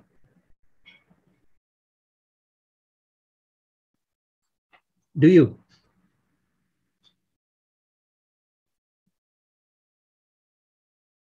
Okay? I think this diagram makes it clear, right? There are things which are good to eat, which are on the periphery. But if you don't do the core ones, those on the periphery will become meaningless. Clear? Okay? So alternative foods, if you like sugar, but frankly, if I were you, forget about looking for sweet things. All right, now I have erythritol, several bags now. I hardly touch. Only occasionally my wife make muffins, keto muffins, and she use erythritol or monk fruit or stevia or whatever it is. But actually now I don't have cravings for sugar at all. We seldom use it. For grain flour, instead of wheat or corn flour, you use coconut flour or almond flour. I always use coconut flour. Almond flour is good, but it's very expensive. So I always say make it easy, don't make it difficult. Do what you can afford. For rice and noodles, you can use shirataki rice or noodles, or you can use your cabbage, cauliflower, and then you just mince it until so fine that you can make nasi goreng or whatever it is. It's a bit different, but after a while, you don't miss your rice really, honestly. All right, you don't miss your rice. So this is what you do. Okay, this is what you can do. All right. So again, if you haven't taken a photo of this, please take a photo of this. You can refer to them, you can read up, you can find them on YouTube, buy their books and so on. Enjoy reading. Okay, I'm not being sarcastic. I'm just telling you, you can check what I say. Okay. So with that, okay, we've come to the end of our session. So Alhamdulillah, right? So of course, Wallahu A'lam Bissawab. And I do this, I said it's free. I don't charge you. Okay, but if you, I welcome infaq because I try to do this. I buy things actually to help me do these presentations and so on for free.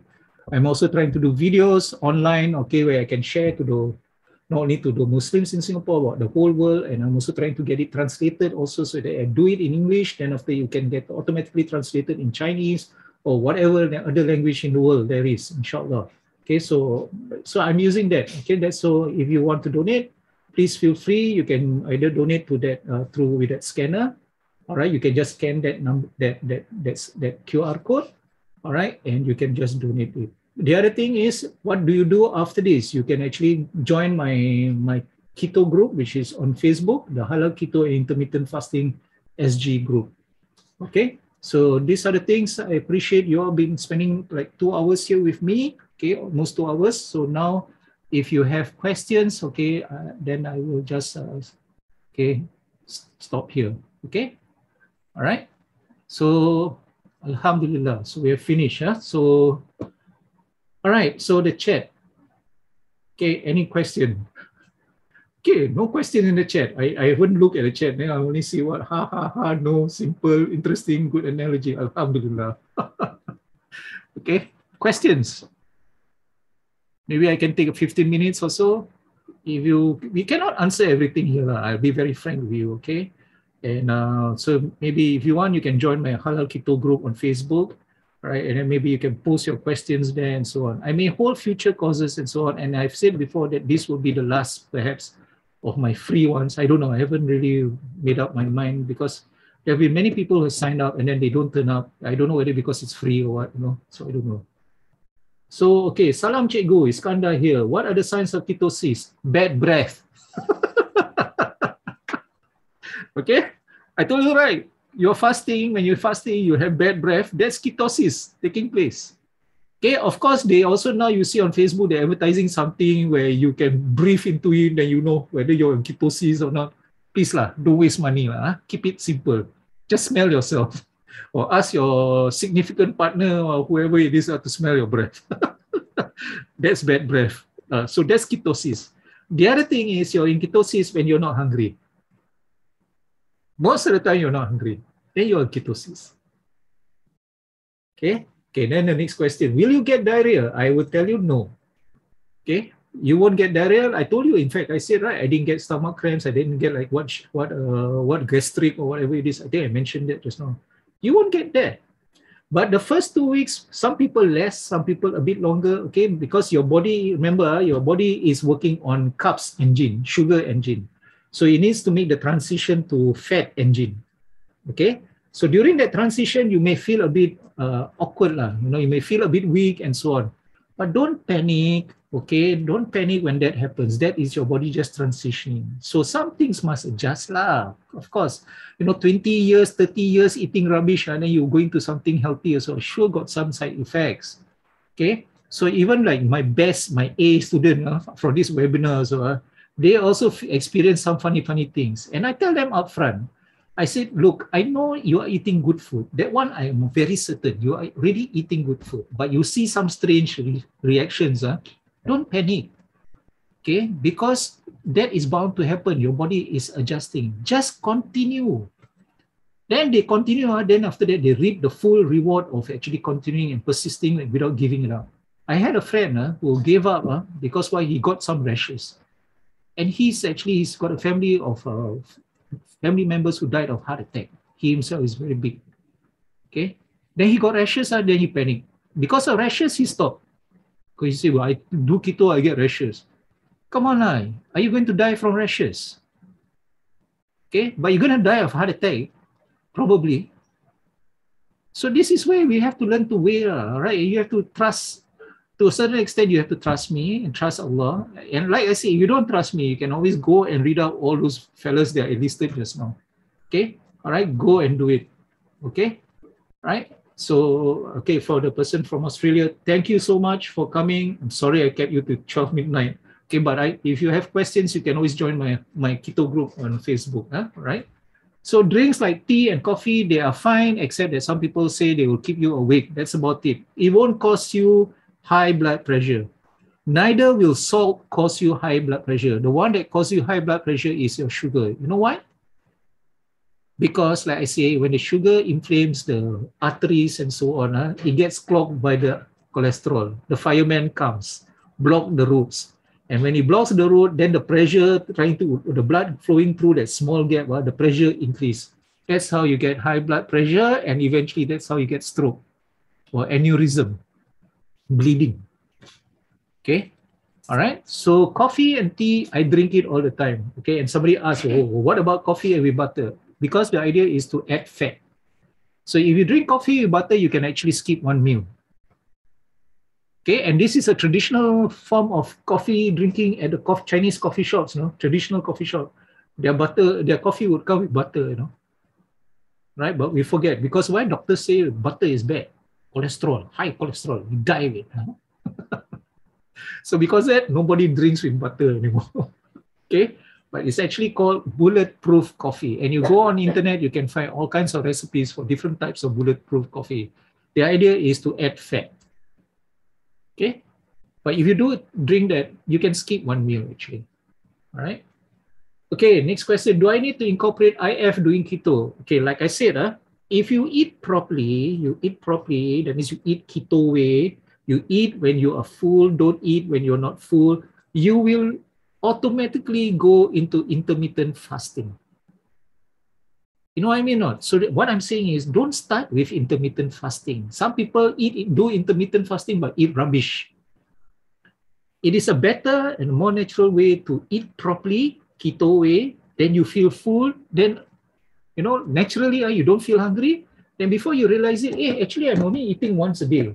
Hey, actually, I'm only eating twice a day, or even like only once in 2 days. Even. I'm not kidding, So don't force yourself to do IF. I know it's the in thing. These are trendy things. I know this is what young people do. They just take a bit only, and then they don't understand the concept behind it. I'd rather you eat properly first. Learn how to eat properly. Okay?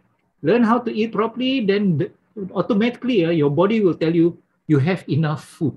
You don't need to eat. That's fasting lah. Okay? But I can have another session just on fasting, but there will be more advanced course lah. Okay, but basically my approach is like that.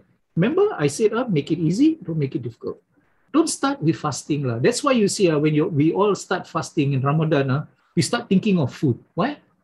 Because we have not been eating properly. That's why when we start fasting, what are we going to have for iftar today? Nasi goreng, rojak, Indian rojak, that kind of thing. Correct or not? So that's not the way to go. The way to go is to eat properly first. Then after that, you automatically fast without even trying. Okay, so right? Now, how about to gain weight with keto? Well, basically, you just eat in the same proportion. You may want to eat more lah. If for those who are actually doing like bodybuilding and so on, in that list of names, there's one fellow called Thomas DeLauer. If you look at it, let me see if I can find that. Oh, the slide is gone. Okay. Anyway, look for Thomas DeLauer. You go and look at his channel and you see what he is. He's my keto He-Man. He-Man, the cartoon, one big bulky. He's on keto and he can actually build himself. So you follow he will teach you how to eat. Right? And at the same time, be like him. And he's keto. Okay. Khalid asked this question. I had lost 23 kg within 3 months. I'm wondering how fast the blood sugar goes down. For me, my reading is 8 or 9 after an hour makan. And that is because also I do not know what you eat. Like I said, people can do IF, can fast and all that. Then they eat also not the right food. So because of that, then your food will go down. Your sugar may not go down as fast. You understand not? The other thing about sugar level, actually, you should measure your sugar level before breakfast. Okay, that is what the doctors always do, right? They want you, when they want to do blood test, they say you must fast the night before. They call it the fasting sugar glucose level, or the glucose level, fasting glucose level. So do that before that. But having said that, you must also note when you are fasting a lot also, your sugar tends to go up because your body then tries to compensate, okay, by releasing most of the fat changing it into sugar a bit, All right, so that's why you have, especially in the morning, your sugar level tends to be higher than maybe the previous night. That is a normal occurrence. Okay, so maybe you want to keep track of it, do it regularly, check, okay, your blood sugar, all right, and do it, especially do it during what you call before breakfast. Be consistent. Okay, then you know it's not because after you eat breakfast is different, before you eat breakfast is different, after lunch is different, and so on. So you know. Okay, so I think you have been doing intermittent fasting also, right? You've been doing that. So not just check on your food. Okay, right? So the other thing is, so another thing, when I'm losing weight, I get gout. How do I deal with this? Now, sometimes you will still get some remnants of these other issues, but again, number one, check what are you eating? Are you still take on some sugars and carbs and all that? It should go away. But then again, sometimes because you have a few chronic problems, right? When you have a few chronic problems, your body sometimes wants to tackle one issue at a time. Okay, so then eventually, and that is what happens to one of my students, my A student. I just call him my A student. He panicked, for a while though, because at first everything was going well, and suddenly things start to go haywire. And basically, I told him just be consistent, just persist. And then eventually it went down, because I told him your body has been, your body has suffered for God knows how long. Okay, so it's adjusting. All right, so it may tackle one issue, the simpler one first. Then after, you will tackle the next one. Then we'll tackle the next one. And while it's tackling the others, the other thing may actually go up or go down and so on. So just be patient. That's what I'm saying. Be patient. Okay. Does keto cause kidney stone? No. All right. Keto actually does not cause any kidney problems. Okay. It does not do that. All right. And actually, you can, for what you need to do is basically you drink a lot of water and you avoid all this sugar, and then you actually can take also things like, what's that?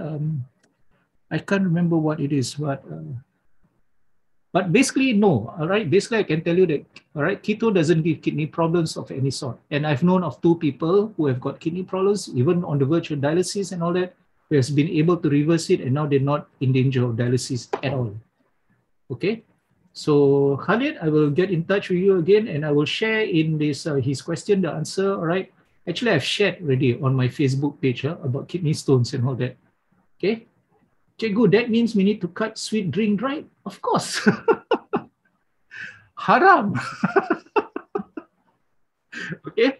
You should cut out all sugar. So no sweet drinks and so on. Nothing. Anything sweet, anything with sugar, cut it out. Okay. All right. I don't know why you need to have sweet drinks. I know lah. That's why I say it's a craving.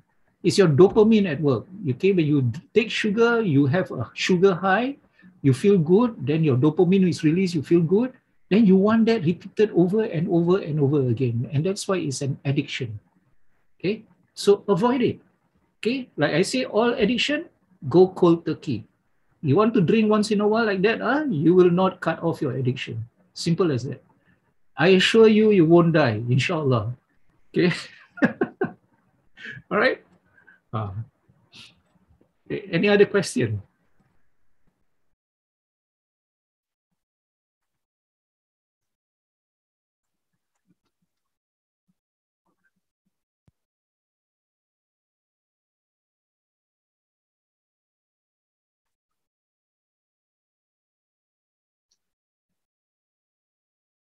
Okay.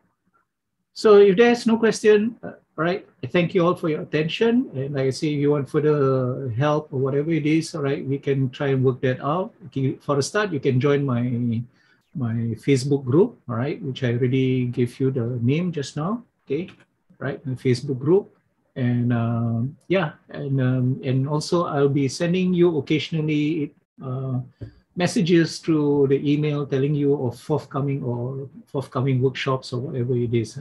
Okay, but bear in mind, okay, that this takes time and a lot of effort. Also, be honest with you, I'm not complaining. I think, okay, because I benefited from it, and I think it is my turn to share with people as far as possible. But it takes my time, so I welcome donations from you all. I don't want to force you all to pay anything. Okay, inshallah.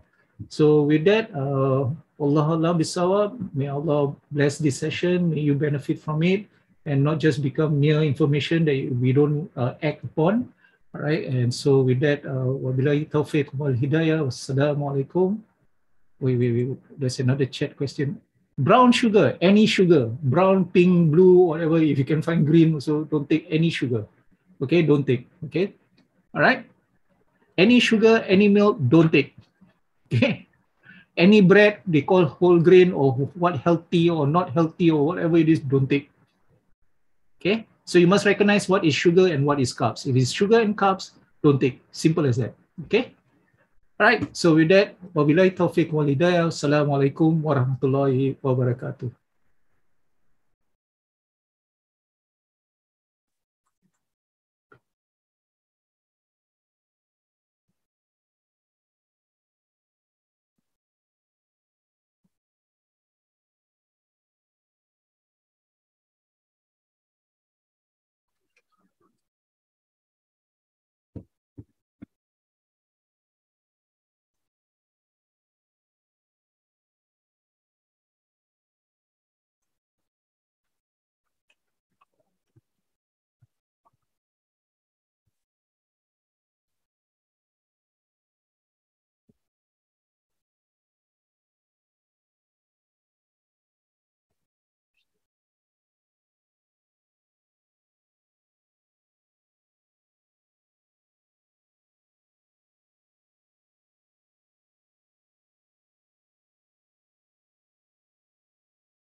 Zubi, you have a question?